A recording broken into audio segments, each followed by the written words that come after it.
tengan todos amigos del canal La Comarca de los Toros. Estamos aquí en una tarde muy especial para todos los aficionados y todos los seguidores del equipo de los Toros de la Llanura. Pues estamos en el hogar de una de las grandes glorias deportivas y del béisbol camagüeyano que ha dado esta tierra, y es sin dudas algunas el pelotero Leonel Moa Hall.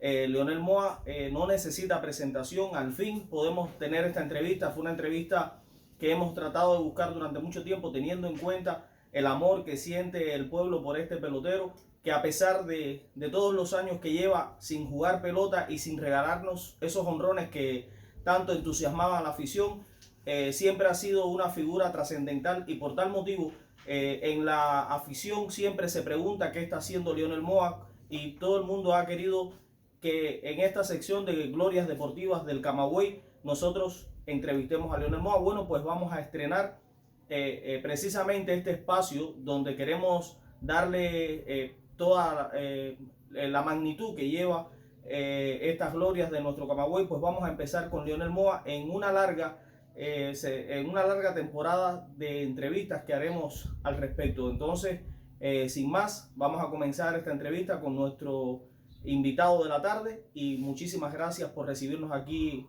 en su hogar, Leonel Moa.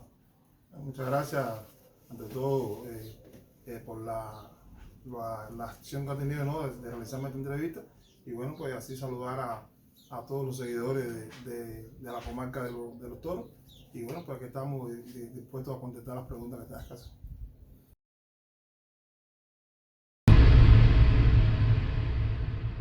Queremos saber cuáles fueron sus inicios en la pelota, a qué edad comenzó usted a jugar pelota, en qué terreno. Háblenos sobre todo de cómo fueron sus comienzos en este bello deporte de las bolas y los strikes.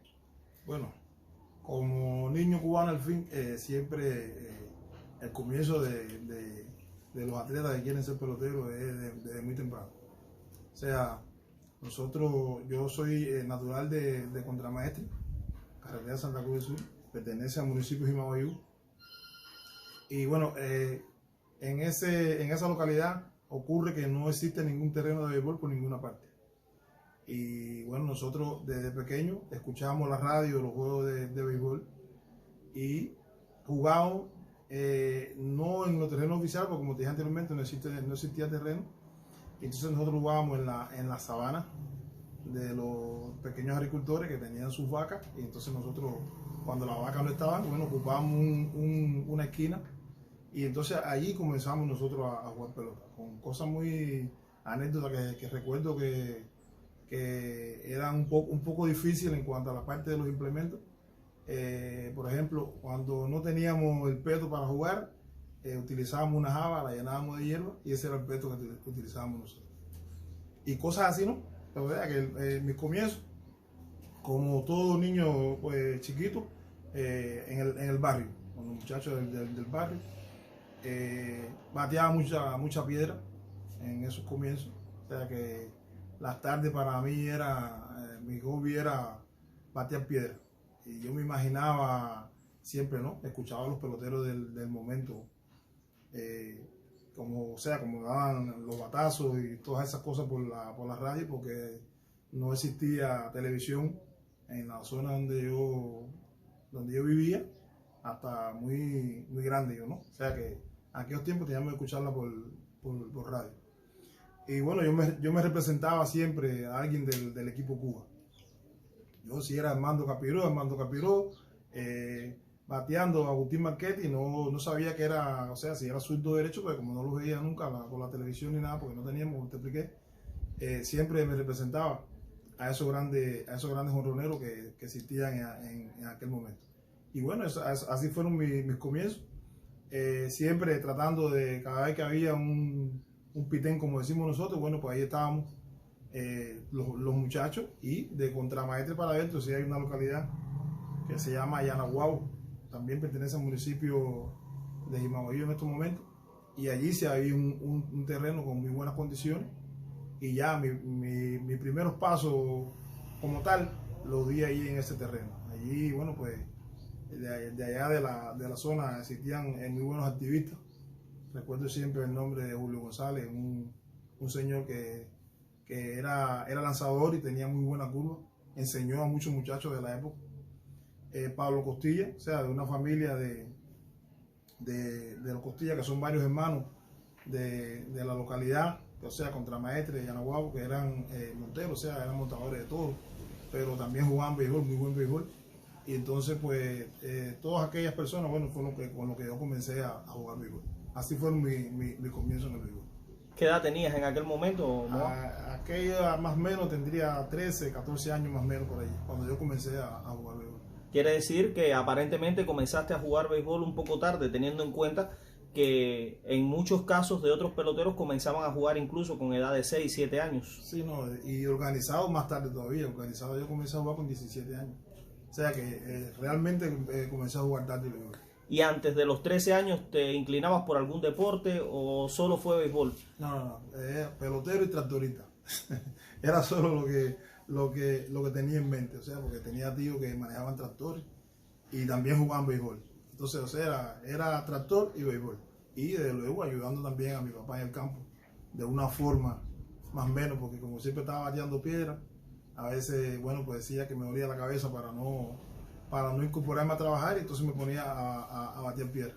Sí, hemos visto historias de muchos peloteros que tuvieron en algún inicio conflicto con sus padres porque mientras los padres pretendían que se estudiara alguna carrera universitaria quizás y consideraban que la pelota no daba nada, era una frase muy, muy usada. Hemos visto grandes estrellas que tuvieron esas situaciones con sus padres. ¿Pasó en tu caso así? No, con mi padre en realidad conflicto, no era con mi hermano mayor, porque mi hermano decía que yo lo que era un vago, que no quería trabajar, entonces para quedarme bateando piedra. Pero con mi padre generalmente con conflicto nunca tuve, con mi hermano sí. ¿Y cuándo es que por primera vez algún técnico puso sus ojos en ti y consideró que tú podías ser un pelotero en lo que es el béisbol organizado, quizás ya en esas edades de 15, 16, juvenil? ¿Cómo fueron esos inicios? Ya, mira, yo pasé a estudiar en la secundaria, o sea, el séptimo grado, en la SB provisional número 27 en Altagracia. Y hice el séptimo grado en Altagracia y octavo y noveno en Sierra de Cubita. En Sierra de Cubita es cuando yo comienzo a jugar el béisbol más organizado. O sea, allí participé por el municipio de Sierra de Cubita, un campeonato 15-16 y uno juvenil. Ya estando estudiando en Sierra de Cubita, no estaba en la B de deporte que existía para aquel momento, pero cuando se hacían las captaciones para representar al municipio de Sierra de Cubita, bueno, pues representé al municipio de Sierra de Cubita en 2 oportunidades, en la categoría 15-16 y un juvenil, como te expliqué. Y por aquella época, bueno, Juan Armentero, que era profesor de educación física, le dijo a los compañeros: oye, allá en Sola 13, que era donde yo estudiaba, en Les Veas, en el Castillo de la Monte, hay un muchacho, un negro, un grandón, que da unos batazones. Vayan a ver a ese muchacho. Bueno, en realidad me fueron a ver los entrenadores del municipio de Sierra de Cubita. Y bueno, cuando participé en el campeonato provincial, bueno, pues algunos técnicos quizás me vieron, pero bueno, no integré el equipo Camagüey en la categoría 15-16. O sea que fue a partir del juvenil. ¿Y qué posición era la que preferías ya desde esa edad? ¿Todo el tiempo fue la primera base o incursionaste en alguna otra posición? No, en aquella época yo jugaba en la tercera base, jugaba al Ciol, me gustaba jugar al Ciol, o sea...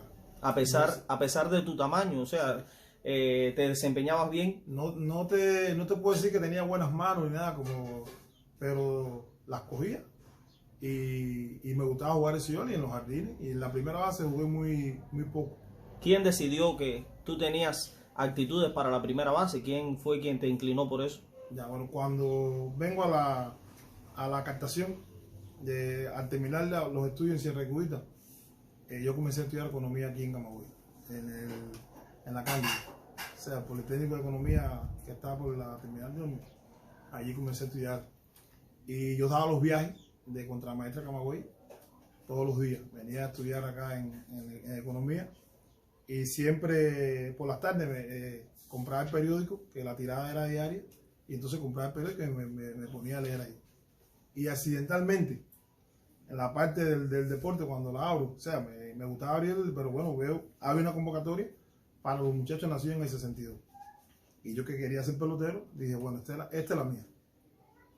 Y entonces se lo dije a mi padre, a mi mamá, sobre todo. Le dije, mira, van a hacer unas pruebas en el estadio y yo voy a probar. Yo voy a probar a ver si me captan y yo, sabes que yo quiero jugar pelota. Ya. Entonces vine, hice la prueba. O sea, me presenté en el estadio Cándido González, llegué preguntando que dónde era que se realizaba la prueba de los muchachos que querían jugar pelota y eso. Entonces me dijeron, no, mira, hay un señor mayor, alto, Renato Puerta, que es el responsable de los juveniles. Pero quien me dijo que era Renato Puerta era Bebo Marrero, que también era responsable de la categoría. Y yo llegué y le dije, mira, profesor, ellos me dijeron que van a hacer una prueba. Yo necesito que ustedes me vean. Entonces me dijo, no, vaya, cámbiese ahí. Y esté listo que más o menos 1:30 empiezan los muchachos a calentar. Y ahí, bueno, pues vamos a hacerle la prueba. Y recuerdo que es una cosa emocionante porque primera vez que yo entraba al Cándido González y todas esas cosas, no te puedes imaginar la emoción que tenía. Y entonces, bueno, pues hacemos el calentamiento y comenzamos primero me ponen me dicen, ¿qué posición tú juegas? Y yo le dije, no, me gusta jugar short. Me dijo, no, short no, mire, con un guante y vaya para atrás para los jardines. Entonces me mandan para los jardines. Me dan algunos fly, lo atrapé como pude y me dijo, bueno, tira. Me pusieron a tirar. Cuando yo comencé a tirar, lanzaba por el lado del brazo. O sea que no, técnicamente para un jardinero, no, por el lado del brazo, bueno, pues no. Y me explicaron, no, pero los jardineros no lanzan por ahí. Pero bueno, vamos a verte batear. Vamos a verte batear. Entonces, quien estaba lanzando era Oscar Romero. Oscarito Romero, en aquella época era atleta todavía, pero ayudaba a los profesores, se entrenaba él y ayudaba a los profesores. Y entonces Oscar Romero me lanza, me está lanzando y cuando me pongo a batear, di algunos batazos, pegué algunos batazos contra la cerca y me dijeron, no, ya. Y dijeron, tiene fuerza muchacho. Ya. Y entonces aprobé la prueba allí mismo, me dijeron, eso fue un viernes, y me dijeron, ya el lunes venga para acá completo para que se quede aquí ya y a entrenar. Y allí comencé a jugar el béisbol organizadamente. Los lanzamientos que te estaba haciendo, bueno, otra gloria que en algún momento nos tocará visitar, Oscar Romero, eran lanzamientos de velocidad, o sea, se estaba esforzando contigo. No, cómodo para que bateara. O sea, que estas pruebas cuando se hace cómodo para que el atleta pueda desplegar. Y entonces, pues, ahí me lanzó cómodo y le di alguna bola con conexión fuerte y bueno, pues me cantaron para el juvenil. ¿Qué edad tenías en ese momento? ¿17 años? 17 años. Entonces estamos hablando del año 79. Del año 79, exacto. Del año 79. Comenzaba la década del 80. Una década que fue muy fructífera para ti como atleta. Una época realmente, una década brillante para ti. ¿Qué nos puedes decir ya ese comienzo del cual nos acabas de describir? Fue tu inicio en el béisbol camagüeyano a nivel juvenil. ¿Integraste el equipo juvenil? Sí, integré el equipo y de hecho fui el cuarto bate del equipo. Tuve un campeonato muy bueno, batí sobre los 500 y bueno, pues fui seleccionado junto a 5 compañeros más de aquí de Camagüey para integrar la preselección al Campeonato Mundial Juvenil. Allí en esa preselección estaba Luis Ulacia, que comenzaba, Ulacia un año menor, pero comenzaba Ulacia en el juvenil ese. Carlos Luis Sólido, como lanzador. Noel Casal, José Antonio Herrera, Víctor Núñez, que fue invitado también, y José Carlos Sarduy, que al final José Carlos Sólido y Casal integraron el equipo Cuba del Mundial Juvenil. ¿Dónde se efectuó ese Mundial Juvenil? Se iba a efectuar en Venezuela, pero fue en los años que estaba la situación de Posada Carriles con la explosión del avión y entonces bueno, pues no se participó en ese evento, pero fuimos 6 camagüeyanos y uno invitado a ese entrenamiento. Allí comencé a representar a Camagüey y bueno, ya me di a conocer también nacionalmente porque me vieron y estuve en esa preselección. ¿A partir de ese momento integraste el equipo Camagüey de mayores o tuviste que esperar un poco más? No, inmediatamente que regresamos, los atletas que fuimos eliminados en ese corte, bueno, pues me incorporé al entrenamiento de la preselección de Camagüey a la Serie Nacional. Y ese mismo año integré el equipo Camagüey a la Serie Nacional. ¿Año 79 o año 80? Para la serie 79-80, o sea, para 80. El director en esa serie, ¿quién fue Era tu primer director? Miguel Cueva. Miguel Cuevas. Miguel Cueva. O sea, ahí surge una anécdota un tanto interesante, ¿no? Se hace el equipo, yo integro el equipo como primera base. Ya en el juvenil había jugado primera base y todo lo que estaba haciendo ya era como primera base. Y entonces el tercera base nuestro era Oscar Más, lamentablemente ya desaparecido. Oscar Más era el tercera base regular. Nosotros abrimos jugando en Guantánamo. Regresamos a Camagüey y Oscar Más tuvo una lesión en el cuello que le impidió jugar. Y cuando aquel entonces, como te dije, estaba estudiando economía, yo salgo de la escuela, iba en las mañanas a la escuela, cuando jugábamos en Camagüey, y por la tarde pues me incorporaba a los entrenamientos y a los juegos. Y entonces llego de la escuela a la hora del almuerzo y Cueva me llama. Recuerdo que estaba Cueva y Alberto Cárdenas, que era el comisionado de béisbol de la época. Muy conocido por todos, por Pupi, decían Pupi Cárdenas. Y me llaman los dos. Y me dice, Moa, ven acá. Si te ponemos a jugar tercera base, ¿qué pasa? Yo no había jugado en Guantánamo, como no era regular, o sea, no habría jugado regular ni nada. El regular era Felipe en ese año. Y si te ponemos a jugar tercera base, ¿qué pasa? Dije, no, nada, búsqueme un guante. Yo tenía tremendas ganas de jugar. Y entonces, bueno, me pusieron a coger rol en el entrenamiento. Desde luego, el entrenamiento es una cosa y el juego es otra. Ya cuando yo me veía bien, yo me pensaba que era un tercera base estelar. Me veía muy bien ahí cogiendo el rol. Y cuando ya llega la hora del juego, el himno nacional, el estadio lleno de gente, frío, por todas partes. Bueno, imagínate tú cuál fue mi... Y el primer bateador del juego me conectó un rol y se me fue entre las piernas. Ya te puedes imaginar cómo me sentía yo en mi debut en el Cándido González, en una posición que no era la mía. Pero bueno, tuve y reconozco que Cueva quería que yo jugara porque quizá vio potencialidad en mí y eso se lo agradezco toda una vida, pero por poco me mata. Por poco me mata porque realmente en tercera base... no te quitó, ¿no? No te quitó. No me quitó y jugué ese año la Serie Nacional y la Serie Selectiva como tercera base. ¿Jugaste todo el tiempo en tercera base? O sea, en la Serie Nacional a partir de ahí jugué todo el tiempo. Porque el tercera base regular no pudo recuperarse de su lesión. O sea, no se recuperó de la lesión pronto y bueno, seguí jugando, tuve algunas actuaciones, vine cuando estaba algún hit, alguna situación, entonces me mantuve jugando allí. Jugué bastante ese año. Y bueno, eso me dio la posibilidad de ser incluido para la serie selectiva. Esa fue tu primera serie nacional. Mi primera serie nacional. Y no debe haber sido mala cuando fuiste incluido para la serie selectiva, ¿no? No fue para nada buena, pero... siempre, bueno, como se hacía la unión de la provincia de Ciudad Bolívar y Camagüey, y siempre se trataba de llevar generalmente los jugadores que eran regulares de los dos equipos, casi siempre integraban el equipo camagüeyano a la serie selectiva. ¿Recuerdas cuál fue tu primer hit en series nacional? Sí, pienso que recuerdo que se lo di a Tomás Creo, lanzador de Ciudad Bolívar, porque mi primera aparición en series nacionales fue nada más y nada menos que frente a Omar Carrero. O sea, bien difícil, no le pude conectar. Incluso me dio mis dos primeros ponches en serie nacional, Omar Carrero, pero el primer hit se lo conecté a Tomás Creo. ¿Y en esa serie conectaste jonrón? La última vez al bate de la serie nacional. Conecté el cuadrangular en el Victoria de Girón, en Matanza, al pitcher Roberto Álvarez. Roberto Álvarez, ¿cómo no? Suerte que tenía Matanza, un gran batazo, por encima del techo. Por el jardín izquierdo. Por el jardín izquierdo. Tu zona favorita. Mi zona favorita. Tengo algunos videos donde he visto jonrones tuyos por el right field. Yo, las veces que te vi jugar béisbol, vi muchos jonrones por el left center field, por el center field, muchos por el jardín izquierdo, pero no vi muchos por el derecho. Sin embargo, de eso vamos a hablar más adelante. Tengo algunos videos de jonrones tuyos por la banda derecha.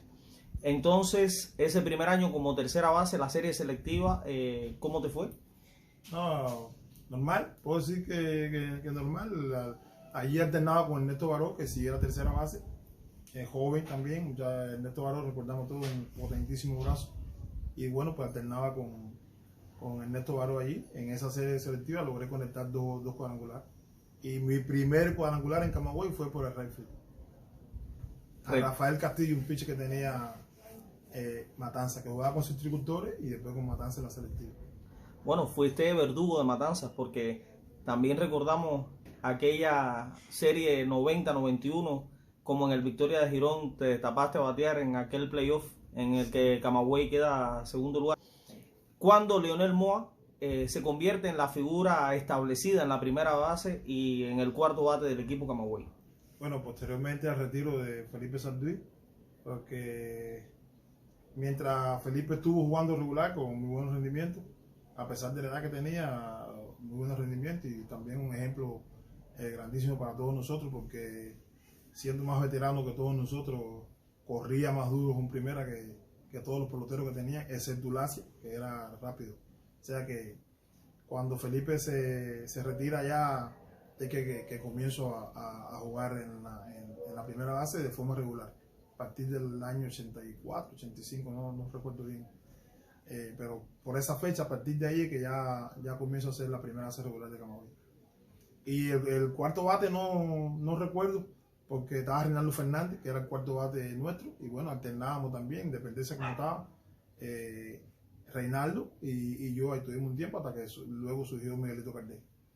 En el tiempo en el que estuviste bajo la sombra del estelar Felipe Sarduy, tus incursiones en la alineación de los equipos camagüeyanos era como emergente, era como sustituto. Sí, sustituto generalmente.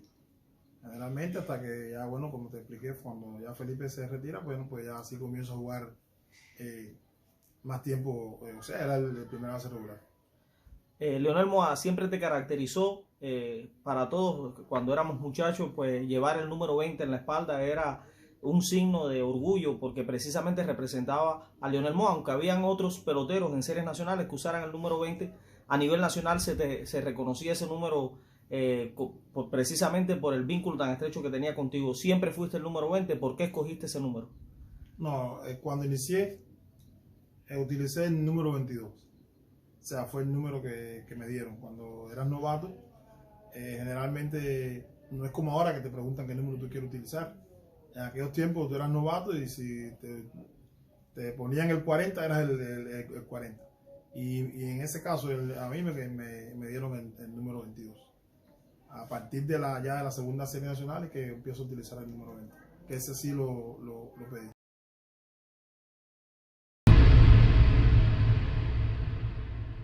Incluso el número 20 también lo utilizabas en el equipo Cuba las veces que lograste integrar el equipo Cuba o tuviste que usar otro número. No, en algunos equipos cubanos sí utilizaba el número 20, pero cuando estábamos en eventos internacionales de preselecciones era Lourdes Gurriel el número 20 del equipo Cuba, y entonces, bueno, pues utilizaba otro número cualquiera, ahí sí utilizaba cualquiera, el 42, el 12, lo utilicé en algunas oportunidades. Sí, también recordamos a Lourdes Gurriel que usaba el 12 en ocasiones, no recuerdo bien si... Utilizaba el 12 en la serie nacional y el 20 en el equipo Cuba. Y el 20 en el equipo Cuba. Sí. ¿Cuándo comienza Leonel Moa a convertirse en una figura preponderante en las alineaciones del equipo Camagüey? ¿Cuándo te sentiste que empezaste a tener series nacionales de buenos números en cuanto sobre todo al poder, que fue la característica que principalmente predominó en ti? Ya a partir del año 84, 85, y ahí ya comencé a conectar grandes batazos, a jugar, ya a impulsar más carreras. A partir de esa serie, allí a partir. ¿Y cómo lograbas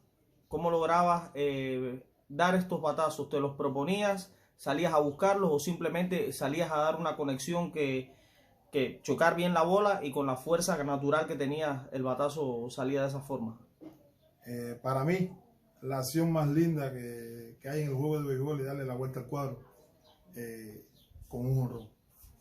Y siempre no se puede conectar jonrón, pero en la mente de un jonronero siempre está dar jonrón.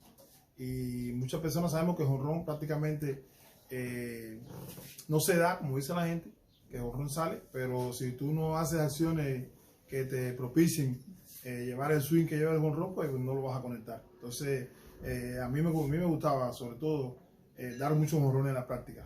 Yo decía que si no das jonrón en la práctica, después del juego me iba a ser muy difícil, porque la práctica se parece mucho al juego. Y entonces me gustaba dar muchos honrones en la práctica, y de hecho pues, me daba honrones en el juego. Para nadie es un secreto que los sluggers muchas veces tienen situaciones difíciles con el tema del tacto, y Leonel Moa, además de ser un gran jonronero, también fue un bateador que se tomó algunos ponches.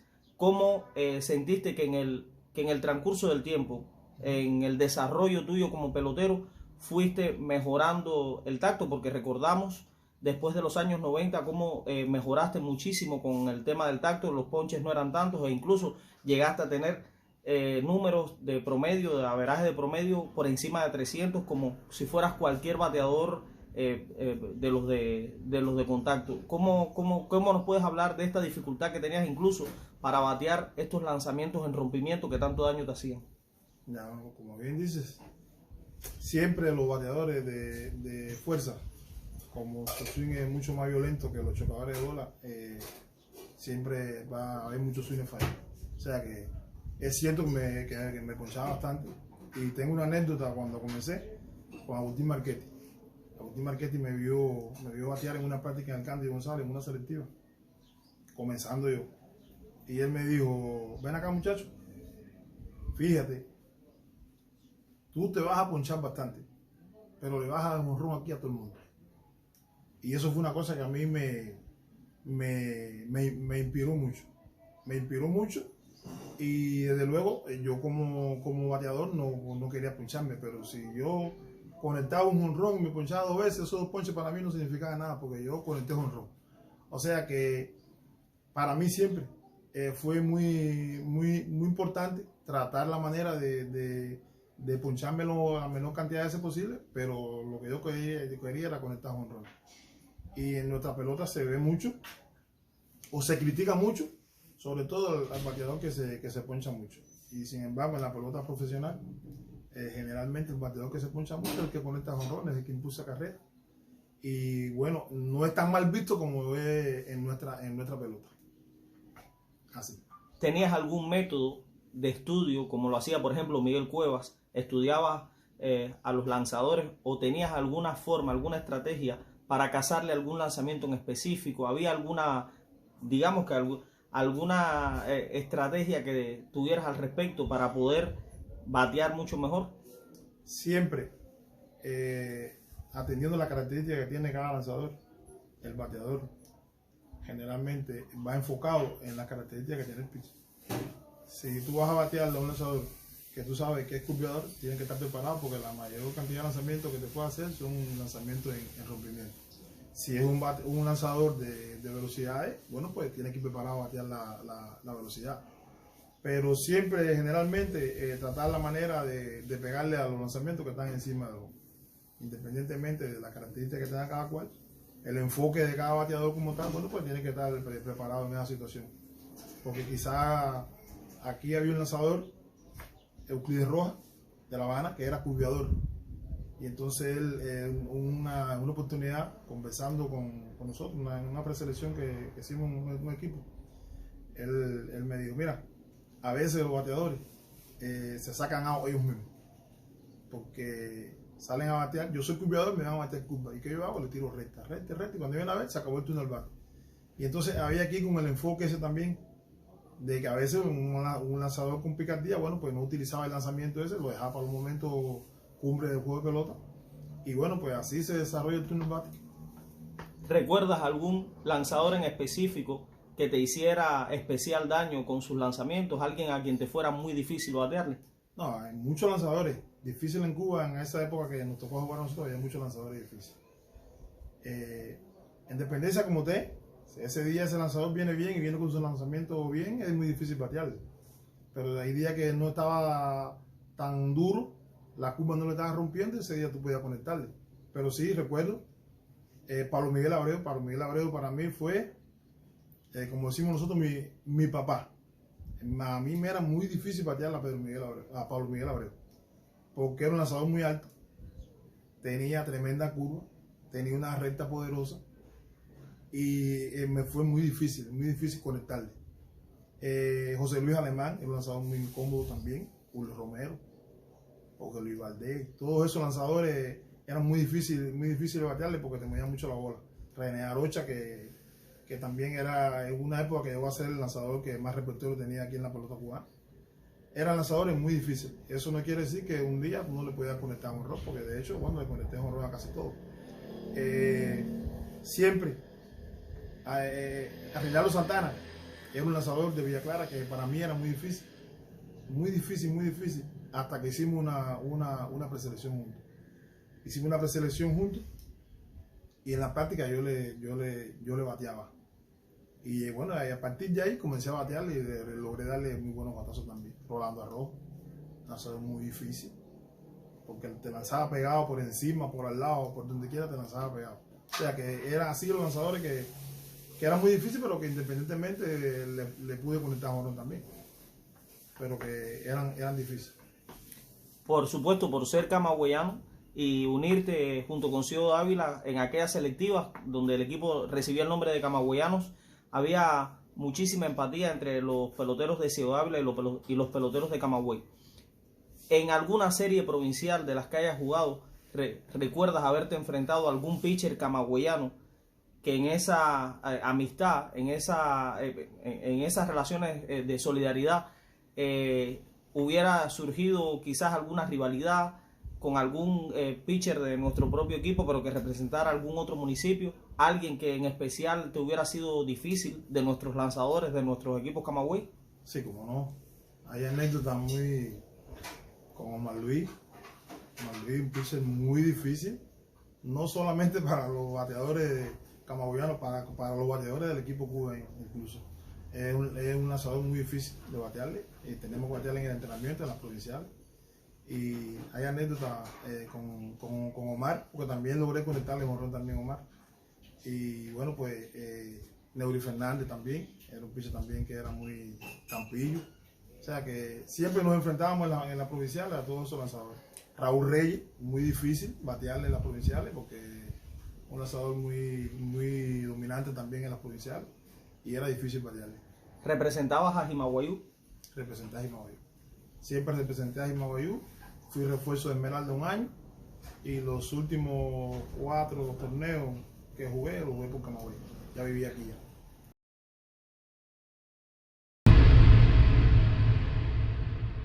Seguimos aquí con Leonel Moa en esta entrevista y bueno, pues vamos a hablar de esta época a partir del año 84-85, donde Leonel Moa comenzó a despegar como la figura que fue, la estrella que fue durante series nacionales.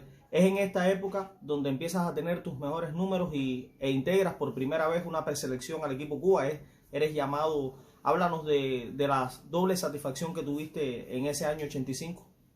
Bueno, sí, a partir de ahí, bueno, como bien dijiste, pues por el resultado de la serie nacional, bueno, pues fui llamado a la nacional y selectiva. Fui llamado por primera vez a la preselección nacional. Para mí, imagínate, una satisfacción inmensa y el resultado del trabajo de los años, ¿no? Fue muy importante porque me pude codear con los mejores peloteros de la época de nuestro país. Estoy hablando de que en aquella preselección estaba Antonio Muñoz en primera base, estaba Alfonso Urquiola, Antonio Pacheco, Rolando Verde, Omar Linares comenzando, Pedro José Rodríguez, que fue el año que no integró por una situación que tuvo, y también estaba allí en esa preselección Pedro Jova, Juan Castro, Pedro Medina, Alberto Martínez, en la receptoría, así, en los jardines, Casanova, Fernando Sánchez, se me van así de la mente, ¿no? Víctor Mesa, Luz de Gurriel, o sea que era para mí, imagínate, yo entre tantas glorias del deporte, bueno, pues emocionante, ¿no? Y desde un principio, bueno, pues sabía que yo no iba a hacer el equipo porque cuando aquello iban 18 peloteros al equipo Cuba y era muy difícil de integrar, o sea, todo el mundo sabía que la primera base tenía nombre, que era Antonio Muñoz, que estaba en forma totalmente. Pero bueno, aprendí muchísimo, generalmente muy buenos consejos que daban sobre todo a los jóvenes. Y bueno, satisfacción inmensa de haber integrado esa preselección, que sería para la Copa Intercontinental que se iba a jugar en Canadá. Esa preselección, bueno, fuimos a México, estuvimos en México un tiempo entrenando allá. De allí se hizo un corte en México. Allí no integré, o sea, no continué en la preselección. Fuimos cortados tres peloteros, no recuerdo bien, 3 o 4, bueno. Pero sí estaba Luis Joa, Wilfredo Hernández, entre otros, ¿no? De los que fuimos, causamos baja en la preselección. El equipo continuó a Estados Unidos un tope y posteriormente a la Copa en Canadá. ¿Quiénes eran los directivos de Cuba en ese momento? El manager era José Miguel Pineda. Era el manager, los directivos así no recuerdo en este minuto quién era. ¿Fue significativo para ti sentirte bajo la tutela de José Miguel Pineda, bajo la enseñanza de este gran Pineda? director? Un gran manager, un gran entrenador, un hombre que no era fácil mirarlo a los ojos, tenía una personalidad impresionante, pero un hombre que daba las orientaciones precisas, pero sí, muy natural en el sentido de dar las orientaciones, ¿no?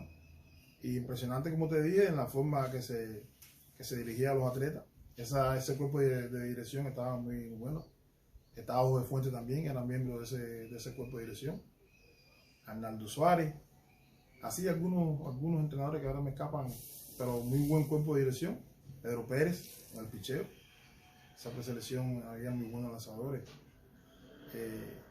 Jorge Luis Valdés estaba allí, esa preselección, Lázaro de la Torre, José Luis Alemán, Ticer de Santiago de Cuba, que había tenido muy buenos números, integró también esa preselección, José Ramón Ricard.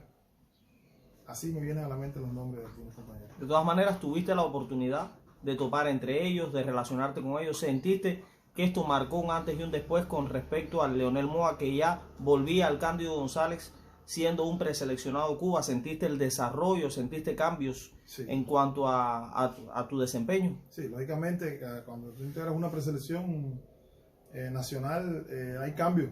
Desde el punto de vista de que tú ya llegas a tu provincia, cambio con la razón de que ya estuviste en una preselección, que hay cosas también que mostrarle a tus compañeros, en cuanto también ayudar también a los muchachos en el equipo. Y todas esas cosas para mí eran muy importantes. Y entonces sí, cada vez que integré una preselección, siempre traté de, cuando llegaba a mi provincia, bueno, pues compartirlo con mis compañeros. Y siempre fue muy bonito eso. Eras un pelotero que recibías muchas bases por bolas y bases por bolas intencionales porque eras muy respetado por los lanzadores rivales. ¿Cómo se sentía Leonel Moa cuando a la hora de querer batear y de impulsar carreras le otorgaban una base por bola intencional? Sí, algunas bases por bola, pero más pelotazo que base por bola prácticamente, ¿no? O sea, no tanto, ¿no? Pero muchos pelotazos también. En aquella época también los pitchers a veces preferían no gastar lanzamientos y en vez de mandarte para primera por base te daban un bolazo. Quiere decir que sucedió que en ocasiones tú pudiste percibir que algunos desbols no eran accidentales, sino que eran intencionales. La mayoría eran pelotazos intencionales porque a veces el momento del juego ni lo ameritaba y a lo mejor el lanzador se recordó de un jonrón que tú le diste y tal, por primera y así. Es así. Se recuerda a Leonel Moa como uno de los peloteros más respetuosos y con caballerosidad extrema en el terreno. Yo por lo menos no tengo en mis recuerdos que haya sido expulsado por algún árbitro o que hayas tenido algún incidente quizás de este tipo con algún pitcher que te acercara a la pelota. ¿Nos puede hablar algo sobre esto, Moa? ¿Tuviste algún tipo de evento así? Jamás fui expulsado en un juego de béisbol como atleta. Como entrenador sí. Como entrenador sí fui expulsado varias veces. Bueno, así encuentro con lanzadores, solamente uno.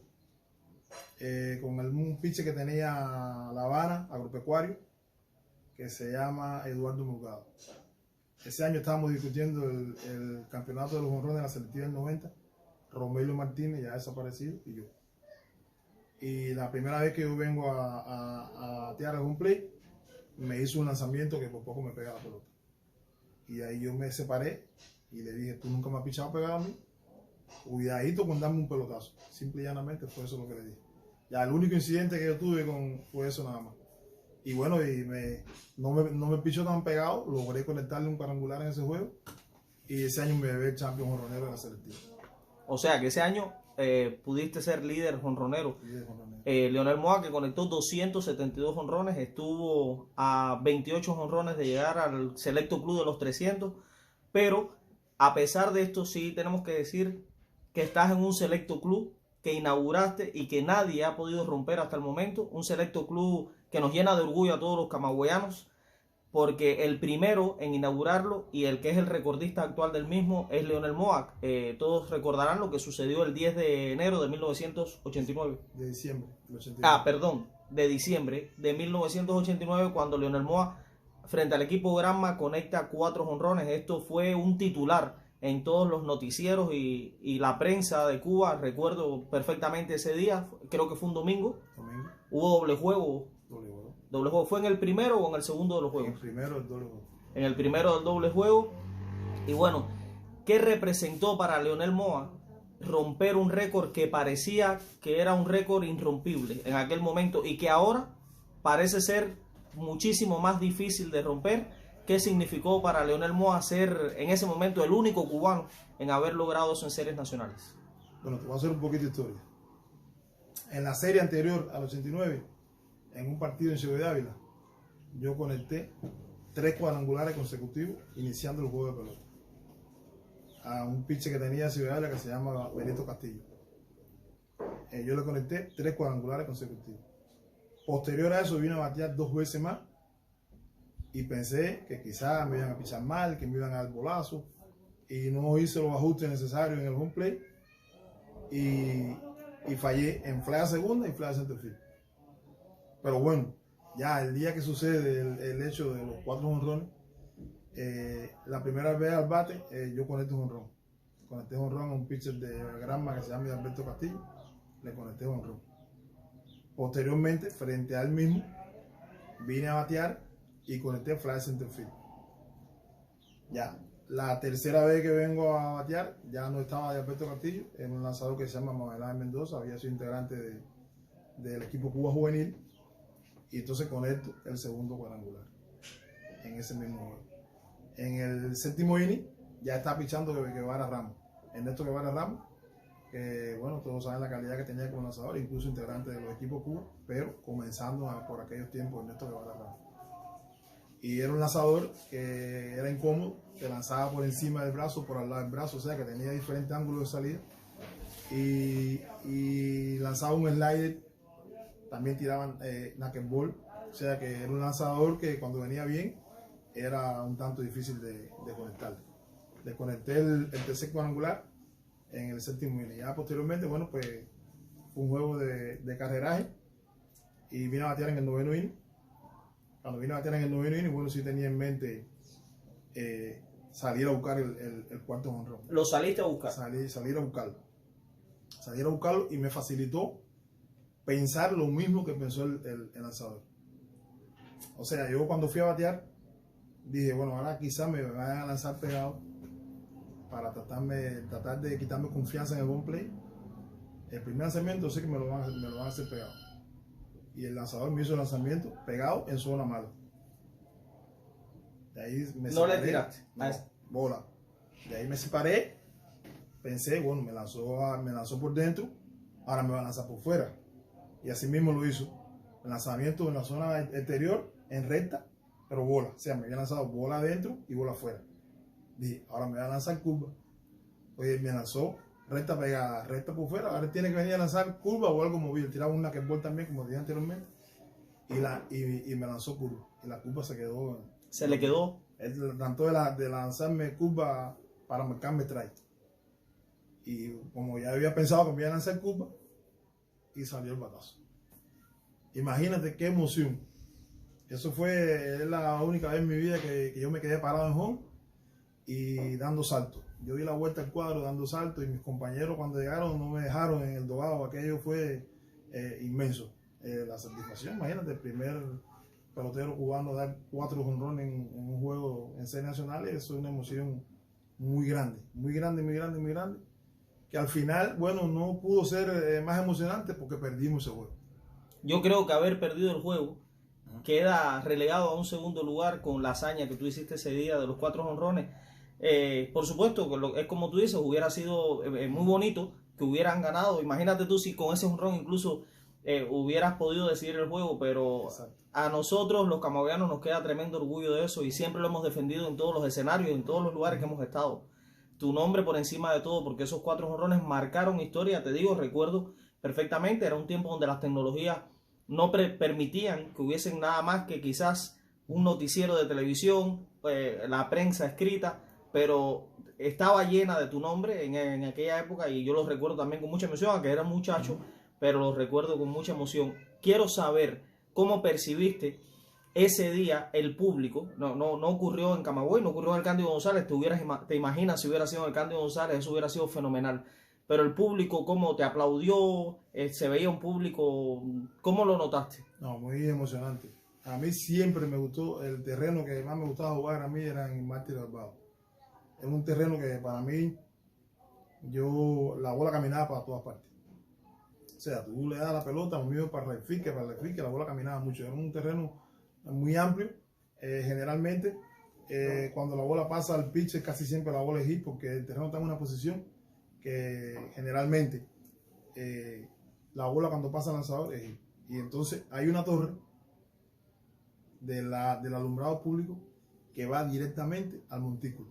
O sea, el pitcher en Bayamo, yo lo percibía más claro que en cualquier parte de Cuba, cuando se jugaba de noche. Luego cuando comenzó con el alumbrado de mercurio, no el alumbrado anterior, que eran las luces amarillas, aquellas que se veían un poco más oscuro. No, pero me gustaba jugar mucho ahí y el público respetuoso, muy respetuoso. El público aplaudió y también tuvieron la oportunidad de ver lo que no había pasado nunca en series nacionales. O sea que yo recuerdo aquello muy grato con el hecho de que perdimos el juego de pelota. Que eso fue lo que opacó toda aquella festividad. Al perder el juego de pelota, nosotros íbamos ganando por 3 carreras en el 9º inning y nos dejaron al campo. Nos dio hit Felipe Benavides, nos dio hit el center field, si mal no recuerdo, con base llena, después de que nos habían hecho algunas carreras y nos dejaron al campo. También es cierto que tu récord no ha sido un récord absoluto, teniendo en cuenta de que otros 2 peloteros lograron igualarlo. Uno de ellos, bueno, ¿para qué hablar del gran Omar Linares, que fue el último en hacerlo en un evento, una Copa Revolución creo que fue, contra Villa Clara?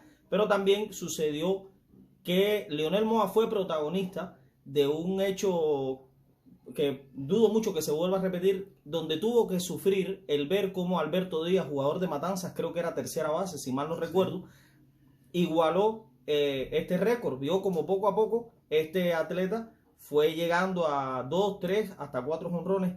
Eso ocurrió en el Victoria de Girón. No, en Colón. En Colón. Mario Arará, creo que se llama, Mario Martínez Arará, me parece que se llama el terreno de Colón, y fue en el municipio de Colón. Quizás era un estadio pequeño o era un estadio de dimensiones normales. No, un estadio de dimensiones normales.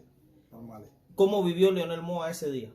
Bueno, ese día fue un juego de muchas carreras, un juego de carreraje, como recordarán. O sea, nosotros prácticamente casi todas las carreras de Nequenero, que era el equipo que estábamos jugando, las impulsó Alberto Díaz. Entre Alberto Díaz y Lázaro Junco, que nos conectaron en cuadrangulares los dos.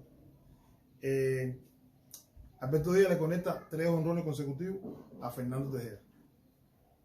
Sale Tejeda y comienza a lanzar Neuri. Y bueno, cuando va a bater por cuarta vez, en el inning que vamos a la ofensiva nosotros, yo me siento al lado de Neuri. Y conversando con él, y no quiero que le des pelotazo porque a mí no me gusta que me den pelotazo.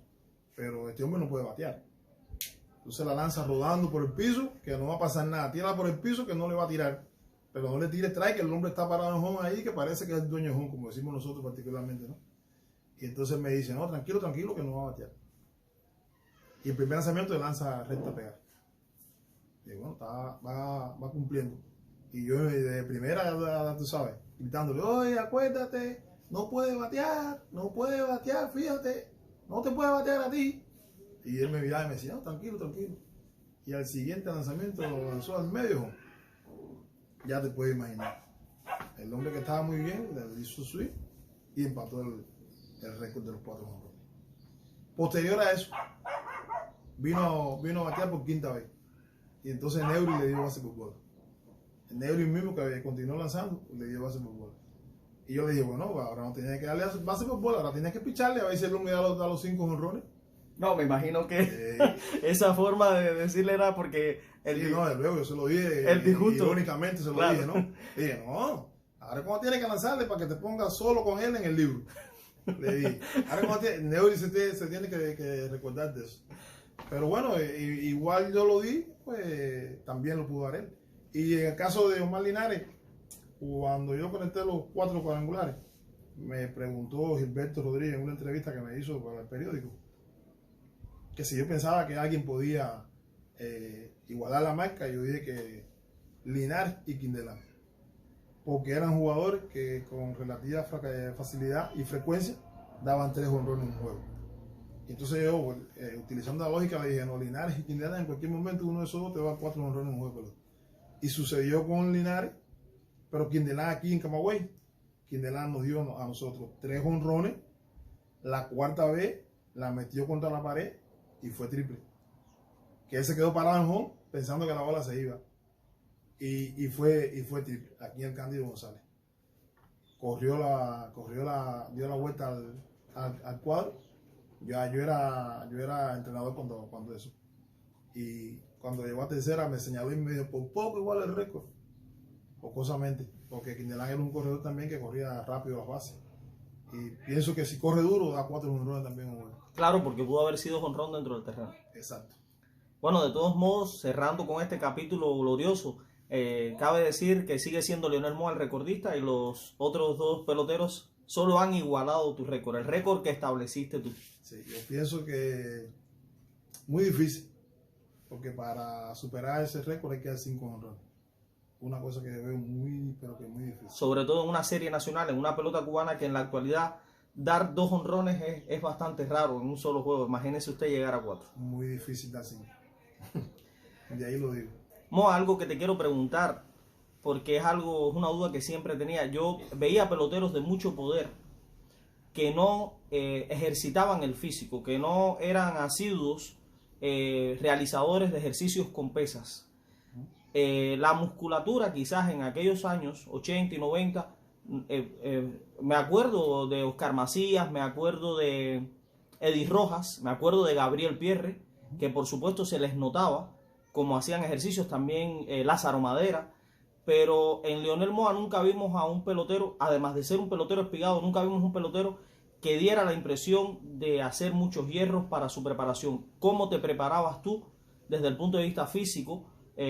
Háblanos sobre este tema. Bueno, yo pienso que yo hice las pesas necesarias para mantenerme físicamente bien, para evitar lesiones. Sabes que es importante el trabajo de las pesas, sobre todo para evitar lesiones. Pero no me vi nunca como la necesidad aquella de ejercitarme para tener el músculo grande, porque en definitiva yo tenía la fuerza natural y con el trabajo de las pesas lo que hacía era mantenerme, me ayudaba. Pero no, realmente nunca me dediqué a realizar ejercicios para estar más fuerte ni nada de esas cosas. O sea que siempre lo vi como la preparación, la realizaba normal, me gustaba hacer las pesas, pero la que llevaba. Y siempre cuando necesitaba algo más le preguntaba al preparador de la época que teníamos nosotros, el profesor Lino. Siempre le preguntaba, Lino, ¿tú ves, puedo hacer alguna cosita más? Y me decía, no, sí, a esto, otro. Pero nunca en demasía, porque los juegos eran continuos. Entonces tenía miedo, ¿no?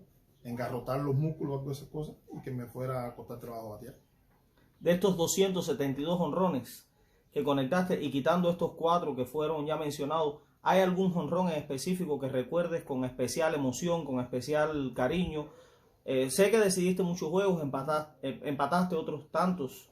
Yo recuerdo, por ejemplo, una transmisión radial en un doble juego contra el equipo de Las Villas, jugando creo que en el Genaro Melero, que pasaba un tren, había una línea de tren por detrás del estadio, y el narrador, después de un largo jonrón que conectaste, decía muy emocionado, porque tengo que decir de la calidad de los narradores en aquel tiempo, para nada parcializados, eran narradores que narraban el juego como era y parecía que quien lo estaba narrando era un narrador camagüeyano, porque se emocionaba muchísimo con los batazos del equipo contrario, que era el nuestro en aquel momento, y recuerdo cómo narró aquel jonrón tuyo y terminó diciendo: ha sido un jonrón tan largo que por poco lo mete por una ventanilla del tren que estaba pasando en ese momento. ¿Tú recuerdas algo parecido a eso? ¿O alguien te ha hecho esa anécdota? Sí, las personas me dijeron o sea, la narración del locutor de la época. Recuerdo que fue un batazo inmensísimo frente a Nelson Ventura. ¿Fue en el Genaro Melero? En Genaro Melero, en Jatibonico, que es un terreno que la bola camina mucho por el center field, pero realmente fue un batazo descomunal.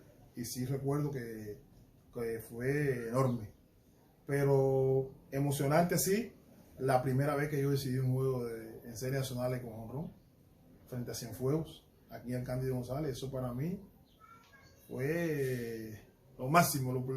Para mí la primera cosa que yo había hecho en serie nacional importante así fue eso, porque nosotros llegamos perdiendo 2-1 en el noveno inning. 2-1 en el noveno inning.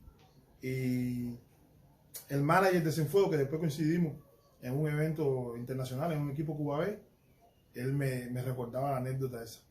Y él entró a hablar con el lanzador y le dijo: mira, ese muchachito, ese negrito flaco como tú lo ves, tiene fuerza. Tiene que tener cuidado, no se te quede un lanzamiento encima, que ese negrito tiene fuerza. Y el hombre, yo creo que no había llegado al dogado, como decimos nosotros, con un hombre en base, conecté un jonrón y lo dejamos al campo.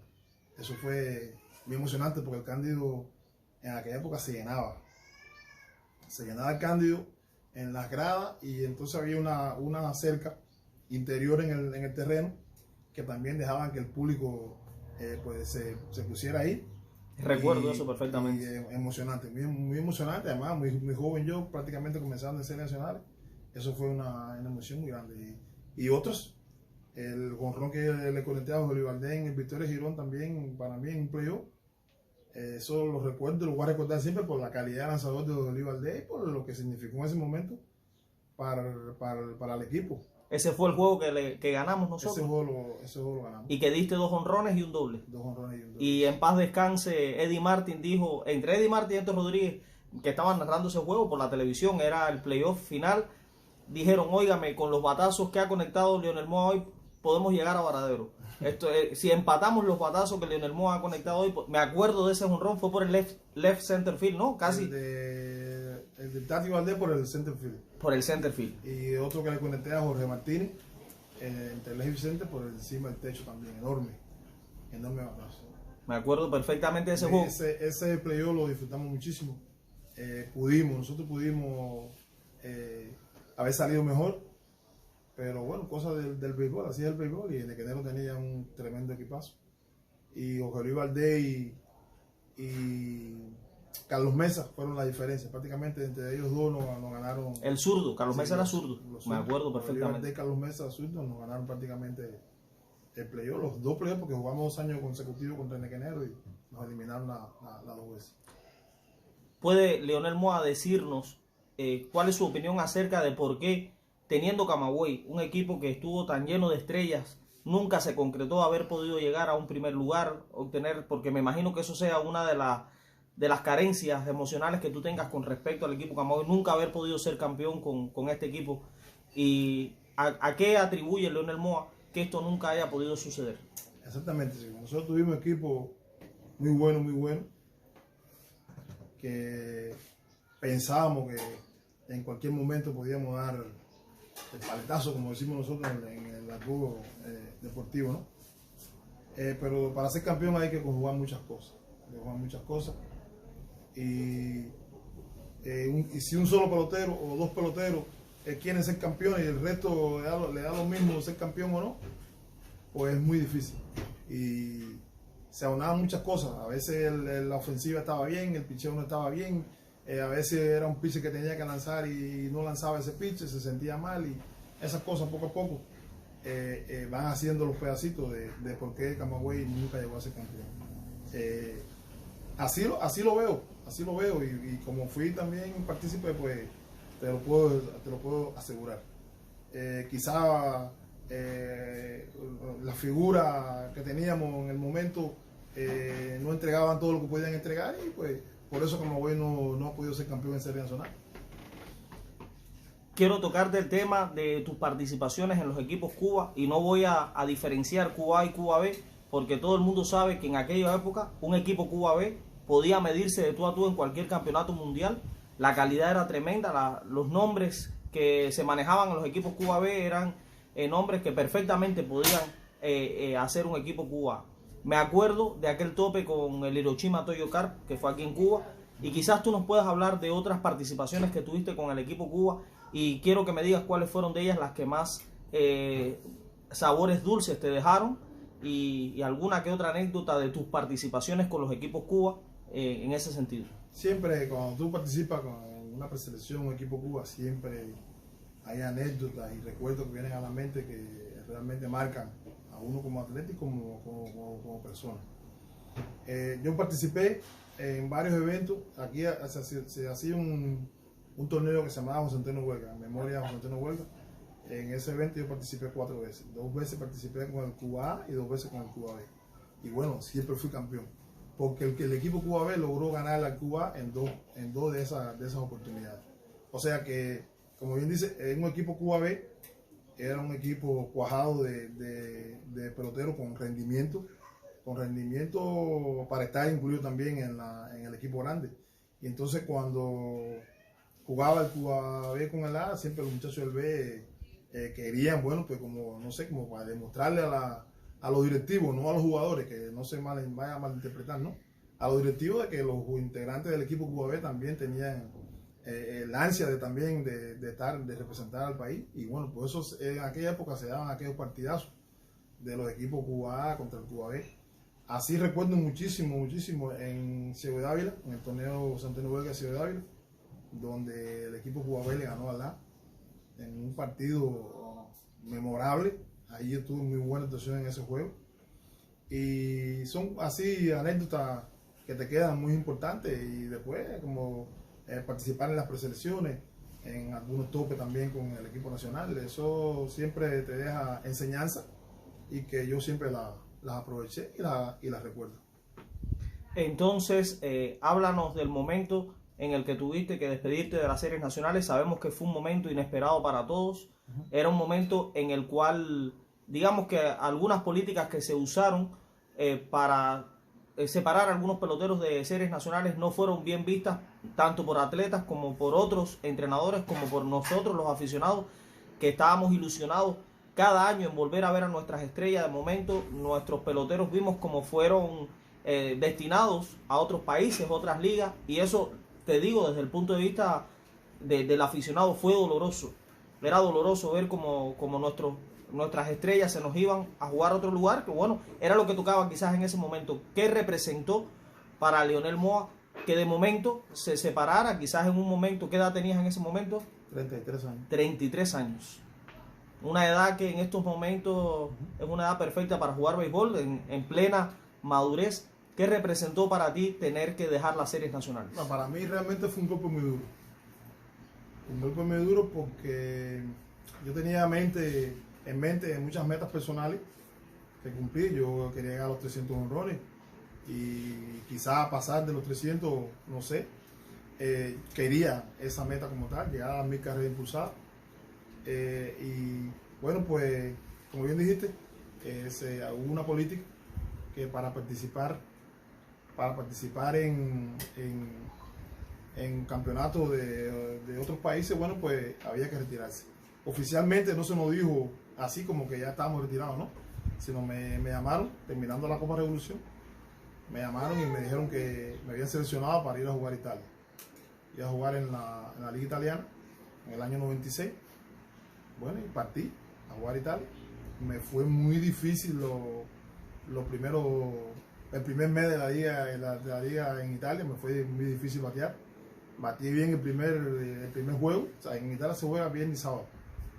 En la primera serie batí muy bien, pero en la tercera serie me fue un poco difícil, ¿no? Había mucho frío había nacido mi hijito que no lo conocía, y todas esas cosas, bueno, se me unieron y no comencé bateando en Italia. Pero bueno, posteriormente enderecé, como decimos nosotros, me preparé, y bueno, pues tuve un magnífico resultado.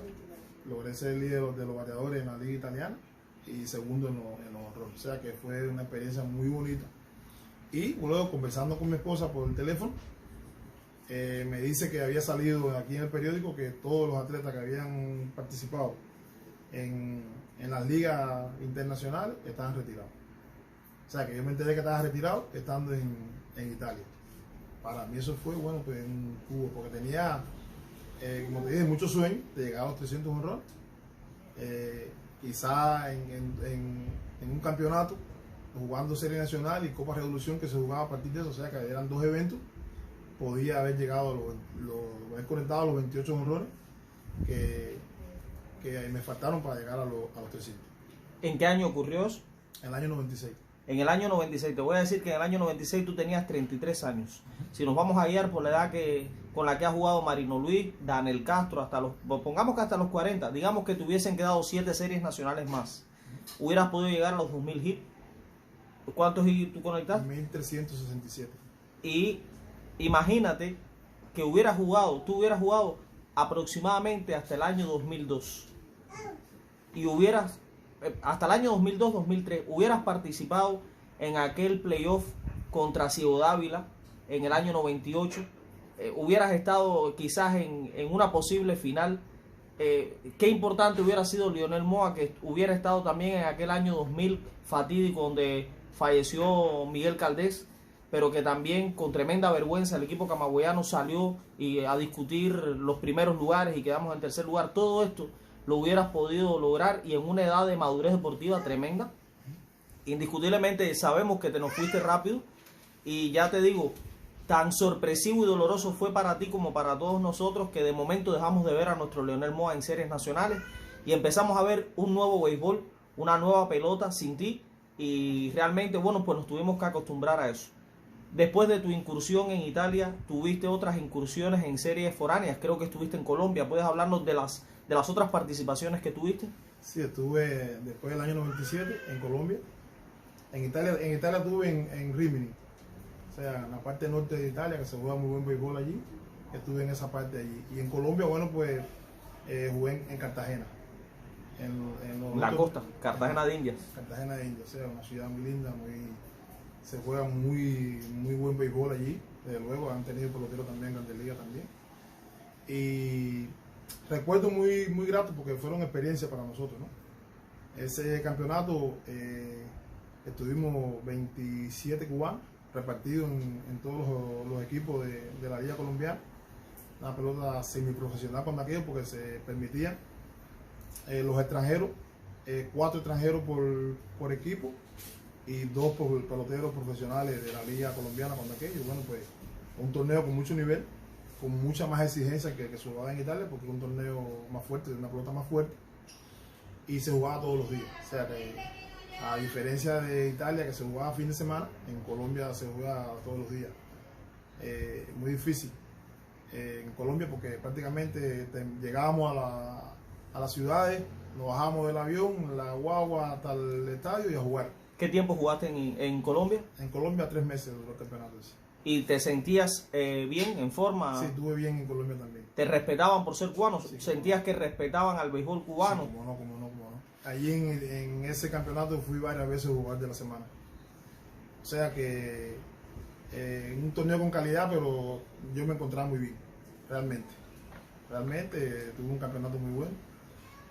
Y estábamos en ese equipo, Romero Martínez y yo, éramos incluso compañeros de cuarto. Estaba Carlos Mesa, el pitcher de Matanza que habíamos hablado anteriormente, y Joel Duquesne, un pitcher de Ciego Dávila. Éramos los 4 cubanos que estábamos reforzando el equipo Cartagena. En ese campeonato ocupamos el tercer lugar. Fuimos derrotados por el equipo campeón, que fue un equipo que también tenía varios cubanos. Estaba Oreste González, Pablo Primelle, Madera, Fumero. O sea, tenía un buen equipo reforzado por los cubanos en buena forma, y bueno, pues fuimos tercer lugar en ese evento. Ya posteriormente, cuando regresamos de Colombia, debía ir a jugar al campeonato de Nicaragua, pero me incorporé en la dirección del equipo Camagüey. O sea que todas las cosas que dijiste que no había vivido como atleta, sí la viví, pero como entrenador. O sea, yo estuve en la dirección a partir del año 97 hasta el 2002 quizás. O sea, me tuve por espacio de 5 años en la dirección con Borroto, con el equipo. También estuve fatídicamente en la pérdida de Miguelito Cardé, o sea que era miembro de la dirección como del equipo en aquel momento. Y bueno, eso fue una cosa que nos marcó muchísimo a todos, por la figura que fue Miguelito Cardé, desde el punto de vista deportivo, pero más como la figura como persona. O sea que nosotros perdimos un gran atleta, una gran persona. Y todas las fotos que tú veas de Miguel Cardé siempre lo vas a ver riéndose.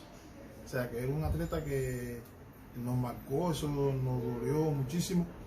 Y a partir de ahí el equipo se transformó para bien, como un homenaje, un tributo a lo que significó Cardé para nosotros. Fue una pérdida muy lamentable, muy triste, porque lleno de vida, todavía Miguelito Cardé con 30 años, no se sabía hasta dónde podía llegar en cuanto al rendimiento que podía aportar a la pelota camagüeyana y sobre todo al equipo nacional, que en ese momento estaba en el equipo nacional.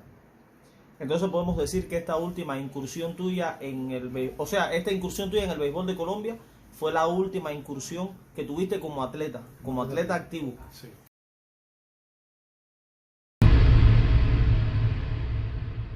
Para pasar a la próxima etapa de tu vida, yo quiero también recordar que no solo hay un récord alrededor tuyo con respecto a los 4 jonrones que diste en el juego, sino que hubo un récord que durante más de una serie nacional, y que se conoce poco de este récord, tú fuiste protagonista del mismo y fue por tu defensa. No hemos hablado de la defensa, hemos dado todo el peso de esta entrevista al Leonel Moa bateador, pero hay que hablar del Leonel Moa fildeador defensivo. Eras uno de los mejores primeras bases defensivamente. Hay muchos videos de ti donde esto puede ser corroborado, donde se te ve con mucha elegancia recibir en primera tiros difíciles que hacía Luis Ulacia. Todos sabemos las características que tenía Luis Ulacia en el shortstop. Cogía las bolas, tiraba, y como él las tiraba, tú las capturabas. También Miguel Caldés, dueño de un potentísimo brazo. Muchas veces tuviste que recibir estos chorbaos, pero lo principal, hablar sobre una cadena de lances que tuviste sin cometer error. Estabas en una porfía constante con un primera base que tenía los equipos habaneros de apellido Leal, no sé si lo recuerdas, hasta que finalmente él fue el que estableció el récord. ¿Qué nos puedes decir de cómo te preparabas para la defensa? ¿De qué representó en ti ser un primera base defensivo? Que obviamente esto tuvo que ser de peso para tu integración en equipos Cuba. Bueno, como mismo me gustaba batear, me gustaba fildear. O sea, a mí me gustaba la práctica batear y, como te había dicho anteriormente, ¿no? Conectar grandes batazos, pero en la práctica me gustaba también prepararme a la defensa. Y siempre recuerdo con mucha gratitud así, ¿no? Entrenadores que nos lo inculcaron. Nosotros, Renato Puerta fue un entrenador muy importante para la generación de nosotros, ¿no? Porque siempre te decía que el pelotero no era solamente batear, ¿no? O sea, que no puede ser que tú lo único que quieras sea hacer batear, porque el juego tiene que batear, tiene que coger, tiene que tirar. Entonces, siempre nos inculcaba a nosotros practicar la defensa. De luego también, Borroto siempre se lo ha inculcado también a todos los peloteros. Y recuerda que yo jugué muchos años con Borroto, con Felipe también, Carlos Gómez. O sea, fueron mis managers de serie nacional, y siempre ellos le dieron importancia también a la parte defensiva, porque ya habían tenido la experiencia de la serie de Ganaderos y de Camagüeyano en selectiva, que ese equipo fue campeón basado en la defensa y en el picheo. O sea, que siempre le inculcaban a los muchachos defender. Y recuerdo también con Felipe que él decía que, ¿cómo le llamaba él? Un plan remedial. Decía, tengo un plan remedial para la gente con la defensa. Y te obligaban, te hacían bajar al terreno a fildear, a tirarte. Había que tirarse a coger la pelota, porque si no te tiras en la práctica, no te tiras en el juego. Y entonces esa cosa nos ayudó, sobre todo a mí me ayudó muchísimo en defender bastante bien. Y realmente tuve allí que defendía la primera base. No era el hombre espectacular aquel, pero sí defendí bastante. E incluso mi récord defensivo de 9.92, buenísimo para la primera base. 992 de averaje defensivo. Muy bueno, por supuesto. ¿Te sentías cómodo con el infield con el que jugaba? Tenías una combinación de lujo, Sergio Quesada, Luis Ulacia, alrededor del segundo cojín. Tuviste en tercera base, bueno, pues ahí debes haber tenido Humberto Bravo, padre. Bravo. Debes haber tenido, bueno, por supuesto, a Miguel Caldés. Antes de Humberto Bravo, ¿con qué tercera base jugabas? Con Armentero, Maximiliano Armentero. Maximiliano Armentero, que sí, creo que era familia de los O'Farrill. Hermano de los O'Farrill. ¿Cómo no? Sí. ¿Y te sentías cómodo con ellos? Siempre, ya conocía las características de cada cual. O sea, por citarte un ejemplo, con Miguelito Caldés yo sabía que tenía que llegar a primera rápido, porque tenía un potentísimo brazo y soltaba la bola muy rápido. Miguel Caldés no te daba oportunidad a que te quedaras dormido. Y yo recuerdo que comenzando él, me dijo cosamente un día, corre que te voy a dar en la espalda. Y entonces yo siempre estaba preparado con él. Siempre estaba preparado que cuando yo era en rolling por tercera tenía que correr fuerte, porque el hombre, a pesar de que tenía potentísimo brazo, soltaba la bola rápido. O sea que si te ponías, cuando venía a ver, tenía la bola encima. Ulacia es un jugador que no es el caso de Caldés en cuanto a soltar la bola rápido, sino que Luis lo mismo te tiraba duro que te tiraba flojo. O sea que ya yo estaba preparado para todas esas cosas. Y Quesada, igual, que cuando Quesada cogía la pelota, donde la cogía, él mismo te la soltaba. Y entonces, bueno, eso me ayudó muchísimo. A veces tuve mi roce y mis encuentros con ellos, que yo le decía suéltala y no la soltaba, y me decía, no, si ya el hombre pasó, ¿para qué la va a tirar? Y cosas así, ¿no? Pero pues, anécdotas de compañeros que siempre recuerdo con mucha alegría, así, de las cosas que nos pasaban, ¿no? Y bueno, también nosotros hacíamos competencia en el entrenamiento, a ver quién cogía más pelota, a ver quién hacía menos errores. O sea, que todas esas cosas también nos ayudó muchísimo a la defensa que teníamos en aquellos tiempos. Dejamos de mencionar a Miguel Zayas, que Miguel Zayas era otro baluarte defensivo importante. Me imagino que hubo muchas jugadas entre Miguel Zayas y tú para tratar de sorprender. Miguel Zayas, recuerda que tenía una característica. Zayas te tiraba la bola a primera base. Si tú no estabas pendiente de Zayas cuando teníamos en primera base, te daba el pelotazo en cualquier parte a ti. O sea que había que tener los ojos bien abiertos, porque le gustaba tirar mucho para sorprender el hombre en primera base. Y desde luego sorprendimos a varios, ¿no? Era un jugador muy fuerte.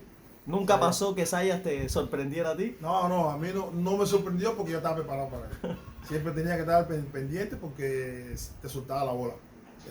Te hacía el movimiento como que iba a lanzar al lanzador, y te hacía así para primera. Y si no estaba pendiente, o sea que yo a él, cuando él tenía la bola, mientras él tenía la bola, nunca le quité la vista, porque era muy pimentoso en ese sentido. Y entonces un receptor muy fuerte, como te dije, muy jocoso, muy exigente con los pitchers. O sea, ya era un receptor que se paraba y iba al boy, y si tenía que decirle 4 cosas al lanzador se las decía, y si decía tírala para arriba el bateador, y si le da no hay problema, y se lo decía delante del bateador. O sea que era muy guapo, o sea, muy guapo. Nosotros recordamos que era un receptor muy corajudo. En una entrevista que él le ofreció a este canal de la Comarca de los Toros, precisamente él hablaba de esa característica en cuanto a su carácter dentro del terreno, y después decía que fuera del terreno pues su carácter era totalmente distinto, que era una persona jovial, amigo, pero que muchas veces tuvo roces con peloteros por esa característica de jugar fuerte el béisbol. Sí, esa misma que te digo, de que lánzala, si le tira la pegada, cuando no te la pido pegar, es pegar, si le da que vaya para primera. Pero era con el bateador allí parado en home, no era con el bateador de espalda ni nada, allí parado. Tú la tiras pegada, aquí se le da que vaya para allá. Entonces esas cosas así siempre las decía él, y de verdad que nos ayudó muchísimo en los resultados que tuvo Camagüey, de siempre estar discutiendo esas cosas, porque le seguía mucho a los lanzadores. ¿Algún lanzador que en sus virajes a primera te haya traído problemas? ¿O recuerdas alguna anécdota especial con alguno de los virajes de lanzadores de aquella época? Quizás algún zurdo como Buenafé. Me acuerdo que teníamos a Claudelino Jiménez, a Andrés Luis Martínez, Ramón Espinosa. ¿Conocías las características de cuando se iban a virar Sí, generalmente ya como practicábamos y todas esas cosas, bueno, pues ya teníamos, yo sabía cuando se iban a virar, a veces montábamos alguna jugada. O sea, que no fue sorpresa nunca para mí el viraje de ninguno de ellos.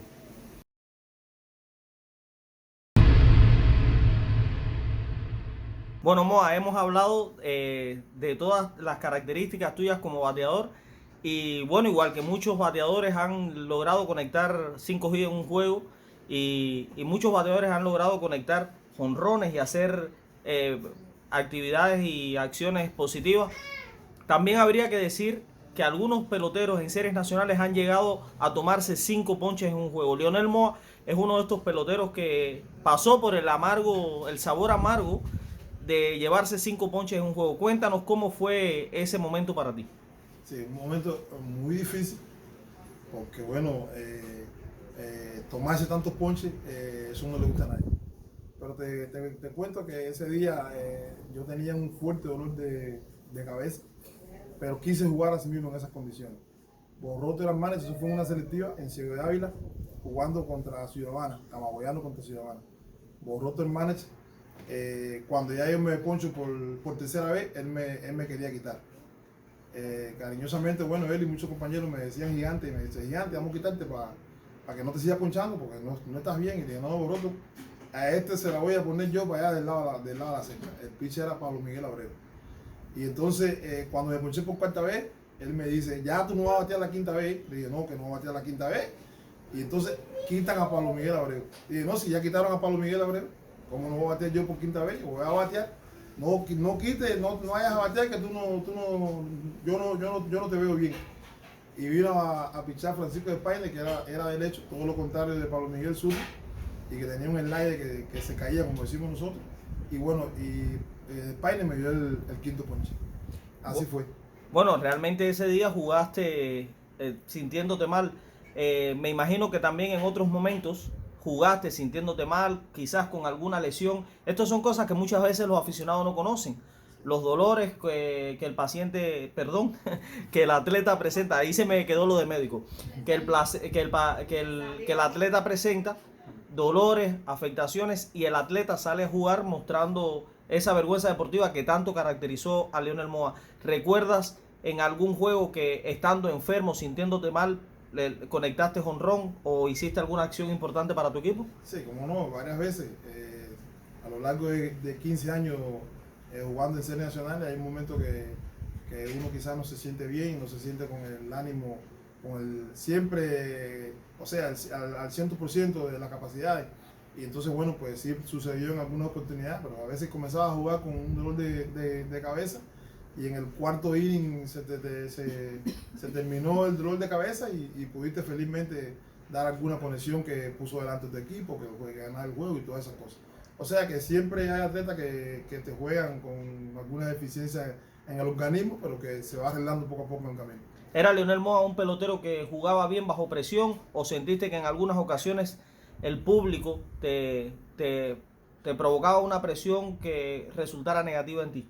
Bueno, presión siempre como tal, cuando los estadios están llenos para jugar al béisbol, los atletas sentimos esa presión, que uno poco a poco la van liberando a la medida que comienzan a calentar, que comienzan el juego, que vienen las acciones, pero siempre todos los atletas han sentido un momento en su vida que han tenido alguna presión. Hay juegos que se te dan, que están a las gradas llenas y son normales, y tú sales normal al juego de pelota, y las cosas fluyen, pero hay momentos que sí existe la presión como tal. ¿Hubo algún terreno en específico? Me han hablado siempre de latinoamericano y algunos peloteros me han dicho que el Guillermo Moncada, algún terreno en específico en el que te costara más trabajo jugar y de igual forma algún terreno en el que te sintieras cómodo jugando.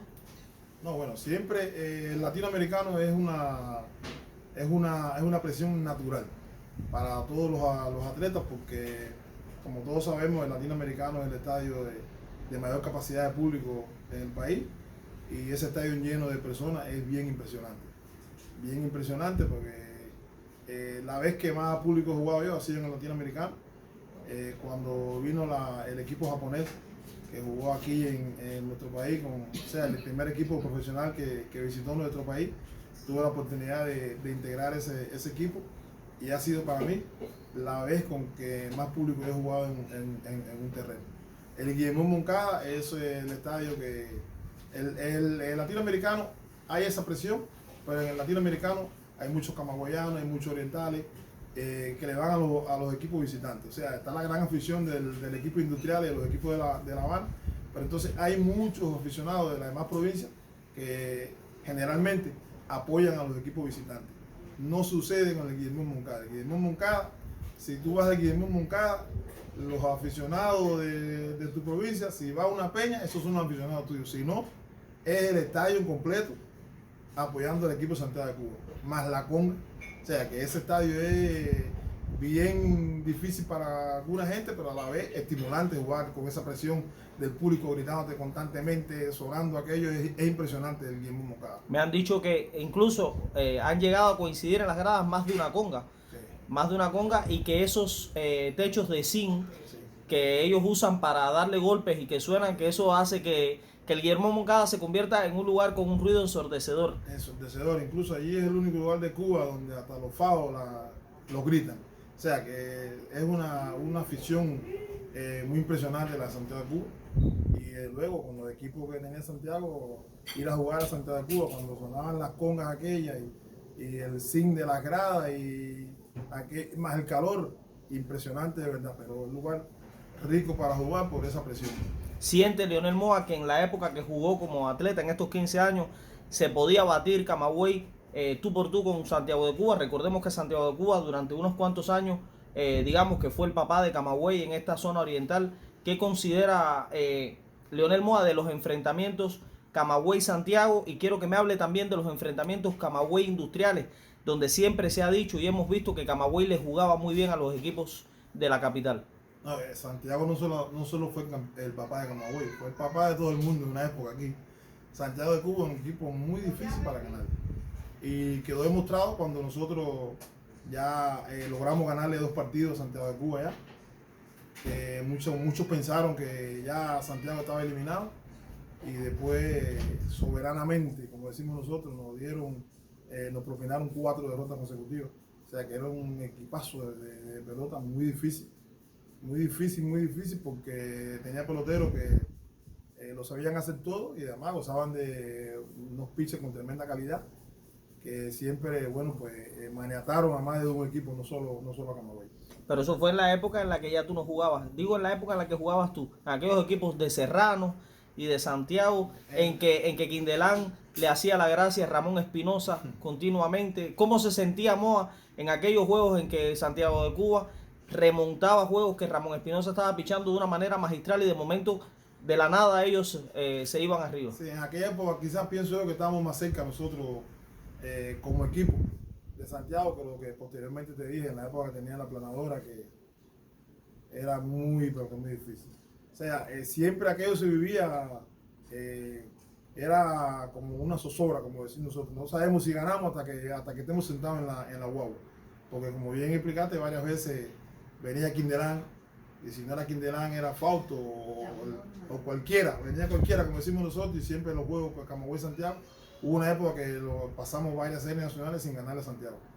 O sea que era fuerte la situación de Santiago con Camagüey. ¿Y Camagüey Industrial? Camagüey Industrial era un juego más, nosotros lográbamos ganarle más a Industriales que lo que le ganamos a Santiago. Sobre todo a Industrial aquí en Camagüey, aquello era, yo recuerdo muy grato todavía aquella serie en el Cándido González jugando Camagüey Industriales con la Orquesta Maravilla de Florida encima del Dogado y el grupo Girón encima del grupo del Dogado de los Industriales y el estadio abarrotado. O sea que eran una cosa, una que se vivía muy bonito aquello. Y el público disfrutaba mucho cuando se le ganaba a Industriales. Y ahí hay una anécdota que Industriales nos ganó con 7 pitches, nos propinó un 9-0. 1-0 con 7 pitches.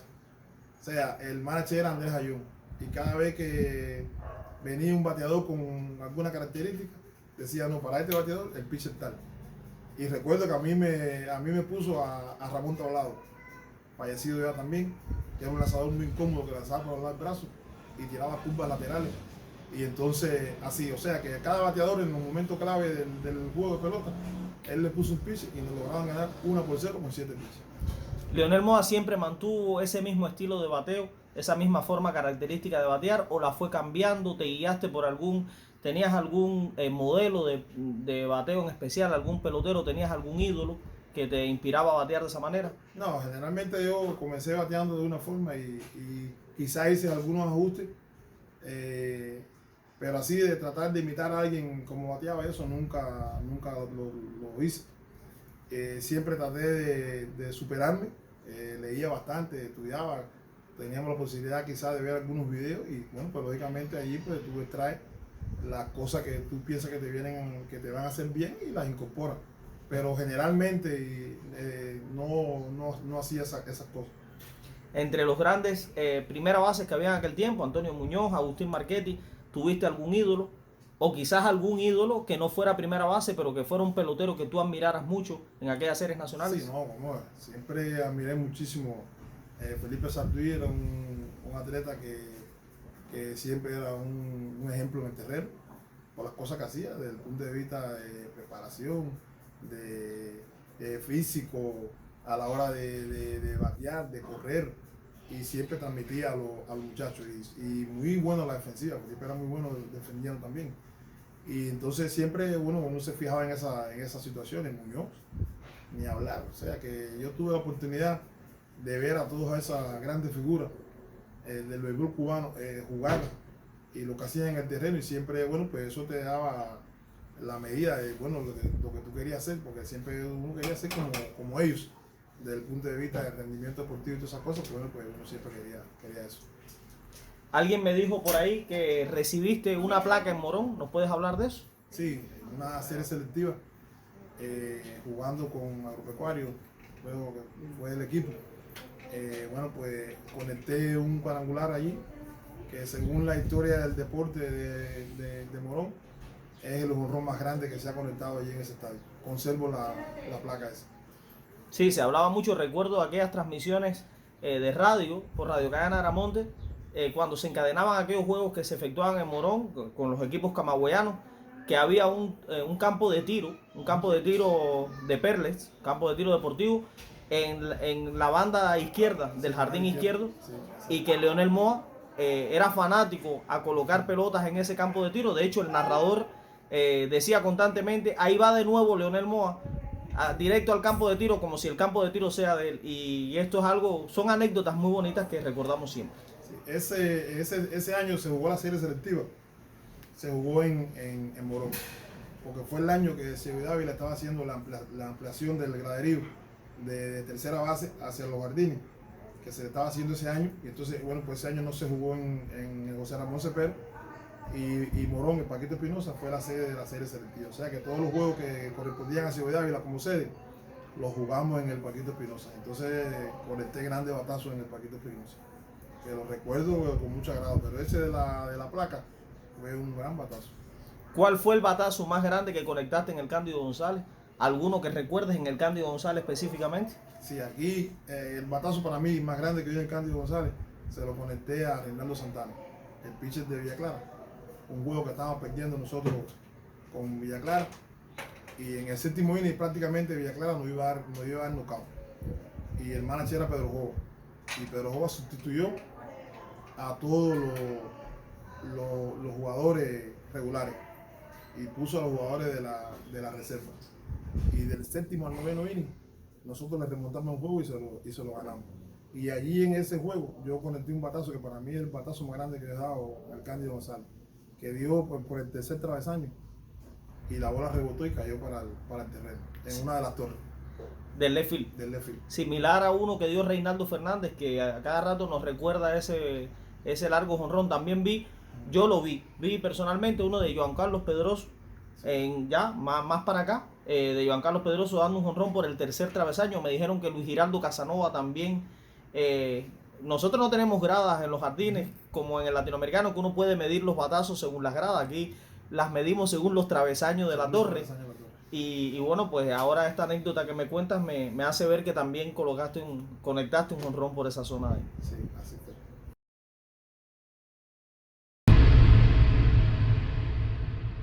Bueno, decir de Leonel Moa que además de ser un recio bateador y que además fue un excelente fildeador, también ha cumplido, porque esto no ha terminado, la carrera deportiva de Leonel Moa todavía le queda mucho, ha cumplido como entrenador, como comisionado provincial, director de equipo.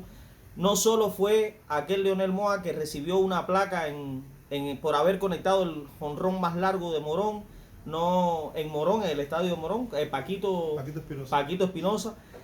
No solo fue aquel Leonel Moa que conectó aquellos batazos que inspiraron las narraciones de muchos narradores, sino que además fue el Leonel Moa que se ha responsabilizado y se ha sensibilizado con que la carrera deportiva no termina a pesar de lo que ocurrió a los 33 años, e inmediatamente después que termina en Colombia se incorpora a aportar todo lo que pudiera en su conocimiento al béisbol camagüeyano. Me dices, Leonel Moa, que en el año ya 1997 comenzaste a acompañar a Miguel Borroto en el cuerpo de dirección de los equipos camagüeyanos como asistente de dirección quizás. ¿Qué nos puedes decir de esta nueva experiencia que Leonel Moa, sin haber tenido 40 años, ya ocupaba un puesto de dirección? ¿Cómo te sentiste al ver que el terreno estaba a tus pies pero que tú no podías salir a jugar? Cuéntanos cómo fue esta experiencia para ti. Ya, inmediatamente que yo regreso de Italia, me designan director del equipo Camagüey de la Serie Nacional. O sea, en el año 97 a mí me designaron director del equipo Camagüey de la Serie Nacional. Pero como todavía estaba activo, que había jugado en Italia en el 96, me mandan a jugar a Colombia en el año 97. El director del Linde en aquel minuto era Eduardo Pérez Caballero. Entonces me hacen la designación como director a la Serie Nacional. Yo me reúno con él y le explico que yo acepto, que yo voy a ser el director de la Serie Nacional, pero que yo estoy activo todavía y que ese año yo tenía que ir a cumplir compromiso en Colombia, que ya me habían informado que yo iba a jugar en Colombia. Y estando en Colombia, Borroto era el director del equipo juvenil.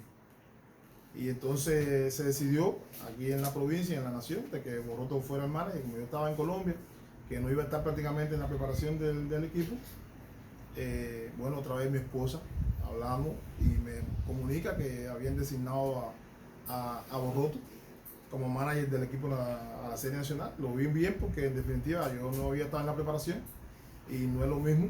Tuve que estar siguiendo la preparación del equipo, hacer las cosas a tu gusto. Y entonces, bueno, pues inmediatamente, bueno, yo acepté, le dije que sí, que no había dificultad ninguna. Y tan pronto regresé de Colombia, conversamos Borroto y yo. Borroto me solicitó para que estuviera con él en la Serie Nacional. Y fui asistente de Borroto por 5 años. Allí comenzó mi nacional como entrenador de bateo y allí acompañando al equipo en todas las situaciones. ¿Te costó mucho trabajo pasar de ser jugador a entrenador? ¿Sentiste el peso del juego, el peso de no poder empuñar un bate? Siempre te queda el deseo de jugar cuando hay situaciones de momento pero ya comprendía que como no estaba preparado, a mí yo te dije, me gustaba entrenar y me preparaba. Yo entrenaba como el que más, como siempre entrené, y al estar ya 2 años fuera, pues ya no veía la posibilidad de ser jugador, sino que ya me veía como entrenador, o sea que me adapté rápido a la situación como entrenador. Posterior a eso, bueno, se dijo que los atletas que habían sido retirados, el que quisiera podía regresar, pero ya yo llevaba 3 años sin jugar aquí en Cuba. Al llevar 3 años sin jugar, no me veía con la potencialidad de asumir. Había comenzado el bate de madera, o sea que eso ya una preparación, y ya como llevaba 3 años que prácticamente lo que había dedicado era a desentrenarme, pues no acepté volver a jugar, y bueno, pues allí comencé los pasos como entrenador. ¿Qué tiempo estuviste como entrenador antes de ser el director del equipo Camagüey? Tuve 5 años de entrenador. Posteriormente, bueno, sustituyen a Borroto. Ese año sustituyeron, fue el año que Holguín quedó campeón. 2002. Sustituyeron a la dirección completa, nosotros perdimos con Holguín, que fue el campeón. Se sustituyó la dirección completa del equipo Camagüey, incluso Borroto fue a completa. Vino a dirigir Rolando Hernández, fallecido, vino a dirigir Rolly. Y bueno, pues ya yo salí a trabajar con Borroto mismo también de entrenador en Ecuador, estuvimos en Ecuador trabajando.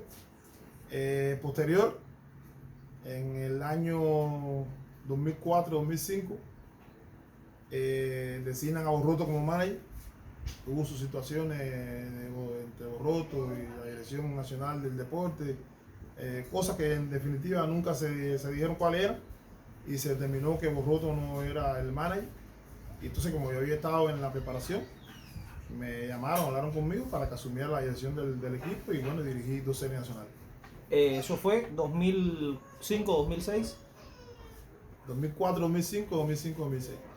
Ya, y ¿cuáles fueron las impresiones de Lionel Moa en esas series nacionales como director? ¿Sentiste la presión por primera vez de ser el máximo decisor de situaciones difíciles? ¿Cómo manejó Lionel Moa esa nueva tarea que le dieron? Es un poco difícil, porque bueno, yo había estado anteriormente con los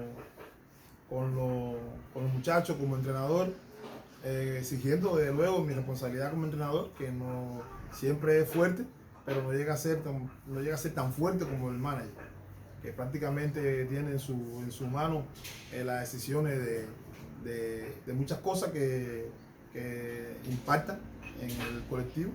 Y bueno, pues un poco difícil, fue difícil, incluso fue la preparación completa como entrenador, y ya el equipo hecho fue que yo asumí la dirección.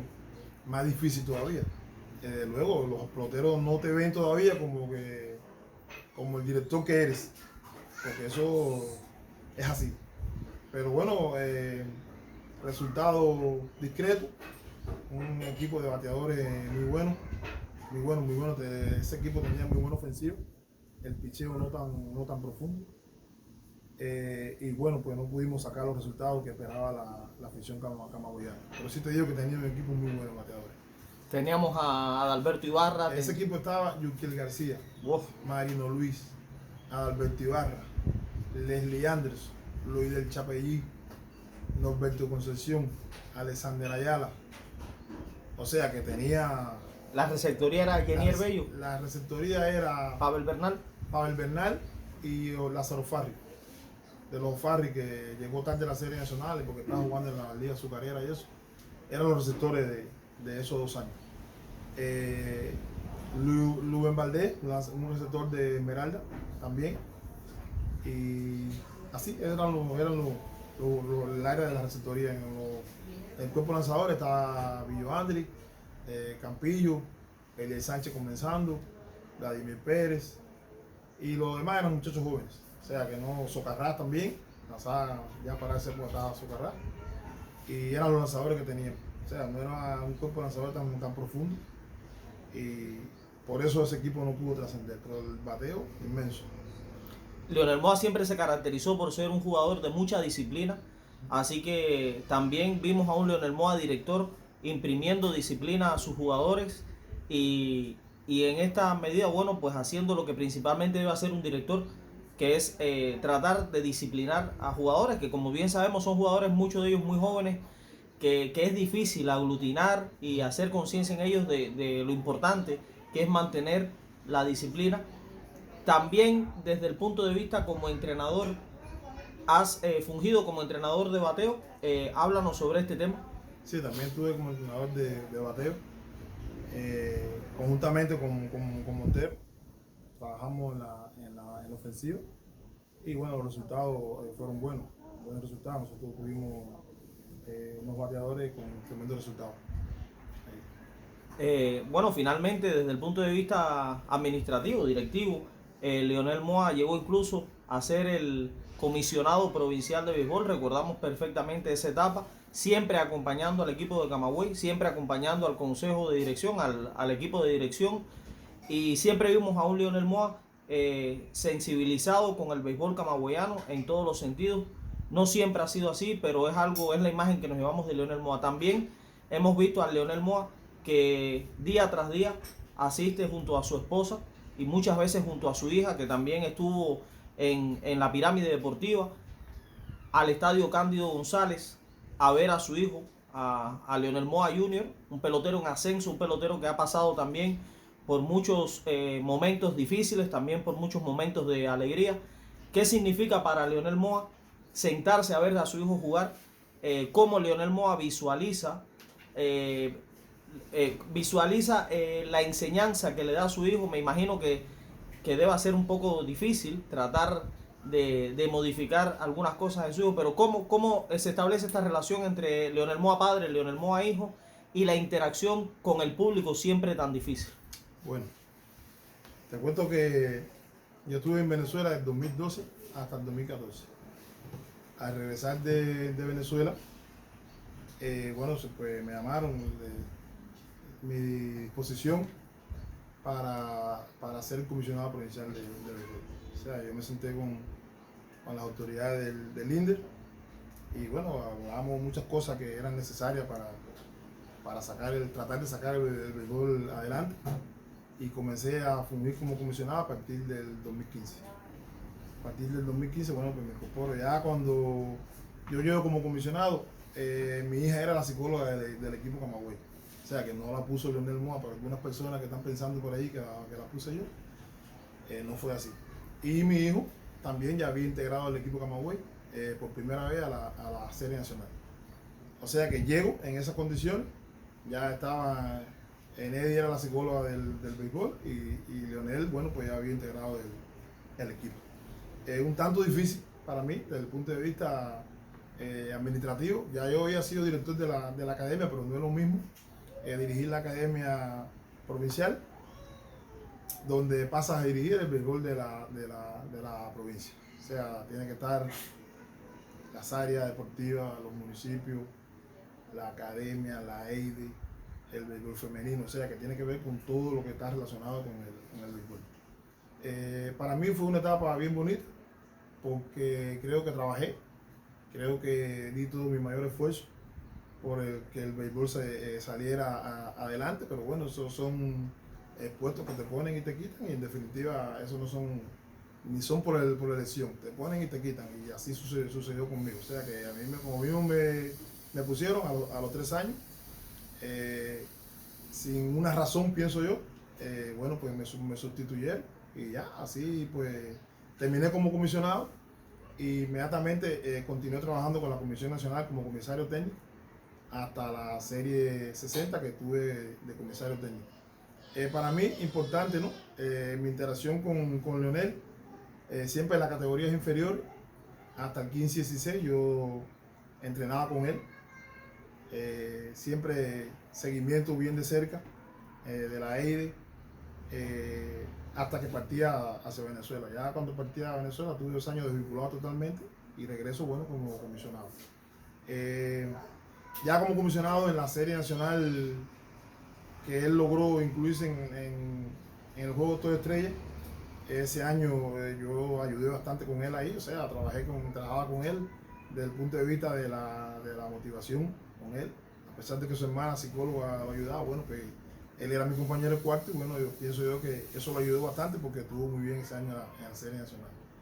A partir de ahí, bueno, ya viajaba con el equipo.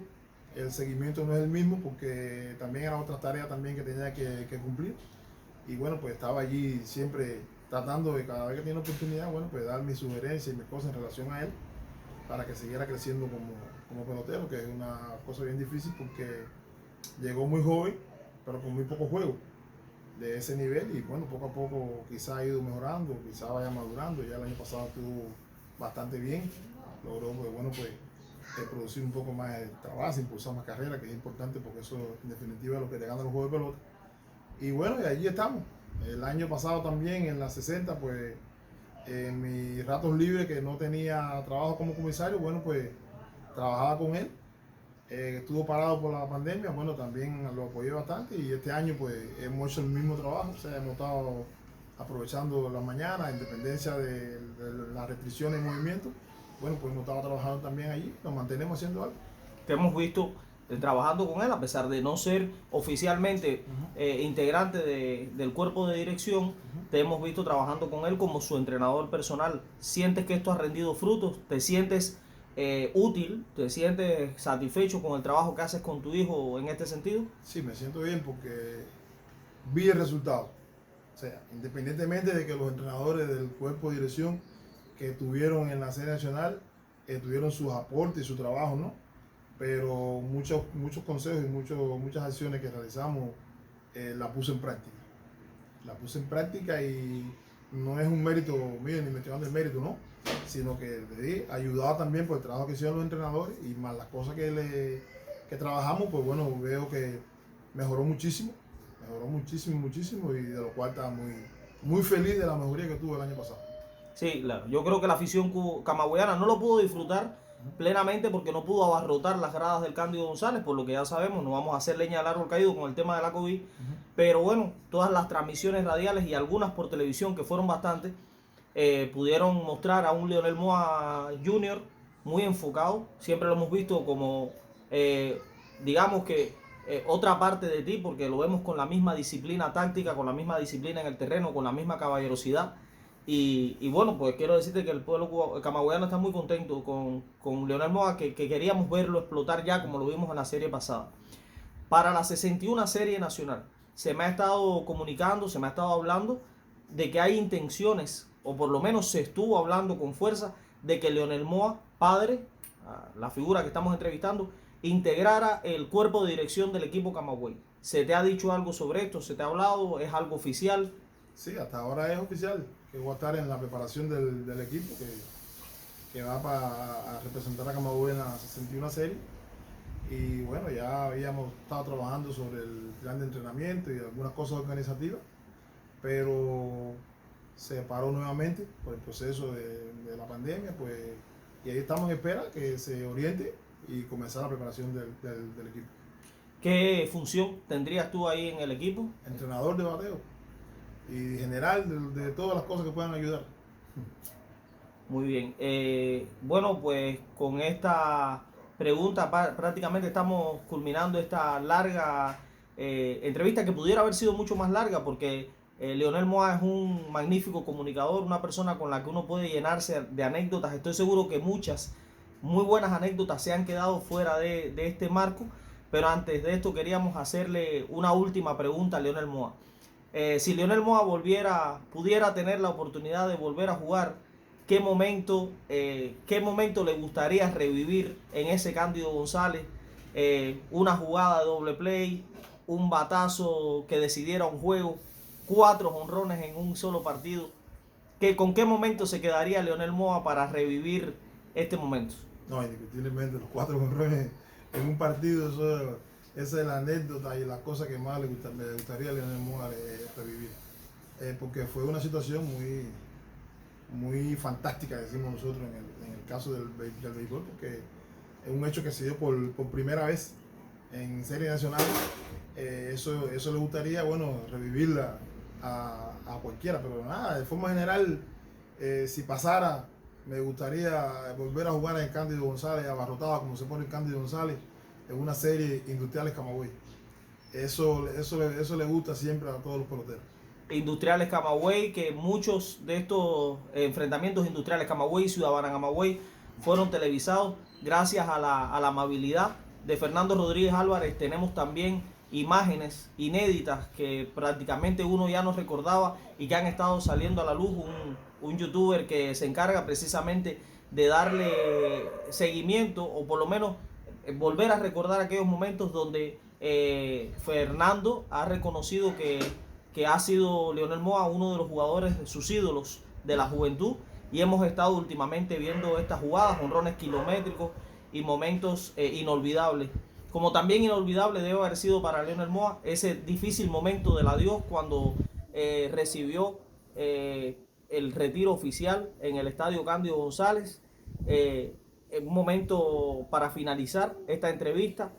¿Cómo se sintió Lionel Moa ese día? Creo que fue un día muy emocionante. ¿Qué nos puede decir sobre ese momento? Sí, un momento emocionante, porque ya al saber oficialmente que no vas a pisar un terreno nunca más como jugador.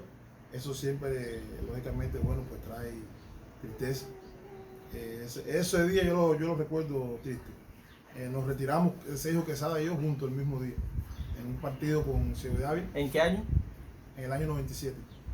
Me queda la satisfacción que la lectura de lo que habíamos hecho en series nacionales de nosotros dos la hizo Eddie Martin, que estaba aquí en Camagüey ese día.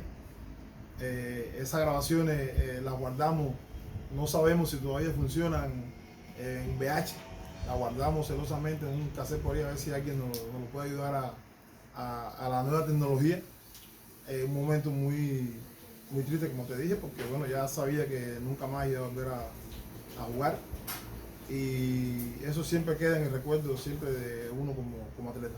Sin embargo, imagino que ese día sentiste duplicado el cariño de tu pueblo, que te despedía con aplausos y con palabras de aliento. Me imagino que lo sentiste en esa ocasión. Sí, ese día no había muchos fanáticos en el estadio. Eso también es una cosa que a uno que ha dedicado su vida entera al deporte, ¿no? Esa ovación que quizás la gente quiere darte, bueno, no pudo ser esa gran ovación porque no estaba lleno el estadio. Había público, pero no estaba lleno el estadio.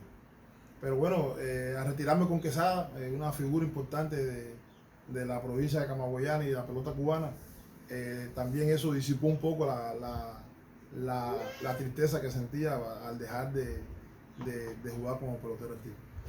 Unas últimas palabras que quiera decir Leonel Moa al pueblo camagüeyano que tanto admiró en su carrera deportiva y que aún en las calles, cuando se siente caminar Leonel Moa, pues siente a las personas como lo recuerdan y como lo saludan. ¿Algún saludo en especial que quiera usted dar? Sí, no, siempre agradecido del trato y la amabilidad de los fanáticos, de los aficionados camagüeyanos que me recuerdan y que siempre, bueno, como bien tú dices, pues me saludan en la calle. Algunos le dicen, mira, este fue Moa, el hombre de los 4 jonrones. Eso siempre nos queda como satisfacción. Y bueno, y ahora generalmente me dicen, mira, ese es el papá de Moa, el centerfield. O sea, que son cosas también que a mí me satisfacen, ¿no? Y bueno, al pueblo camagüeyano que sigan apoyando, que no pierdan la esperanza nunca de Camagüey de ser campeón, que siempre con el aliento del pueblo camagüeyano algún día lo lograremos. Nadie sabe si este año Leonel Moa en el cuerpo de dirección del equipo Camagüey pueda llevarse el gato al agua y por primera vez disfrutar ser campeón nacional, quizás no como jugador, pero tener la alegría, que es lo que quiere el pueblo camagüeyano, de ver a su hijo Leonel Moa Jr. ser campeón nacional como atleta y él ser campeón nacional como entrenador del mismo. Para nosotros, para toda la afición camagüeyana, para este proyecto La Comarca de los Toros, esta ha sido una tarde de lujo y un privilegio en el cual le damos las gracias a Leonel Moa por su amabilidad, por su siempre cortesía y de recibirnos, y por la paciencia que ha tenido en esta larga pero necesaria entrevista que creo que se le debía, porque figuras como él y figuras como otras no pueden quedarse en el olvido. Así que realmente para mí también es un momento muy emocionante poder decir que hice esto con usted y que quedará en mi recuerdo y en el recuerdo de todos los camagüeyanos para siempre. Muchas gracias, Leonel Moa. Y bueno, nos seguiremos viendo en el Cándido González para seguir disfrutando de las victorias camagüeyanas. Bueno, antes las gracias por esta oportunidad y bueno, ahí estaremos luchando, seguiremos luchando mientras tengamos vida por el béisbol camagüeyano y el béisbol cubano. Y bueno, pues pensamos que salgamos adelante. En algún momento tenemos que salir adelante. Bueno, pues hasta la próxima. Gracias.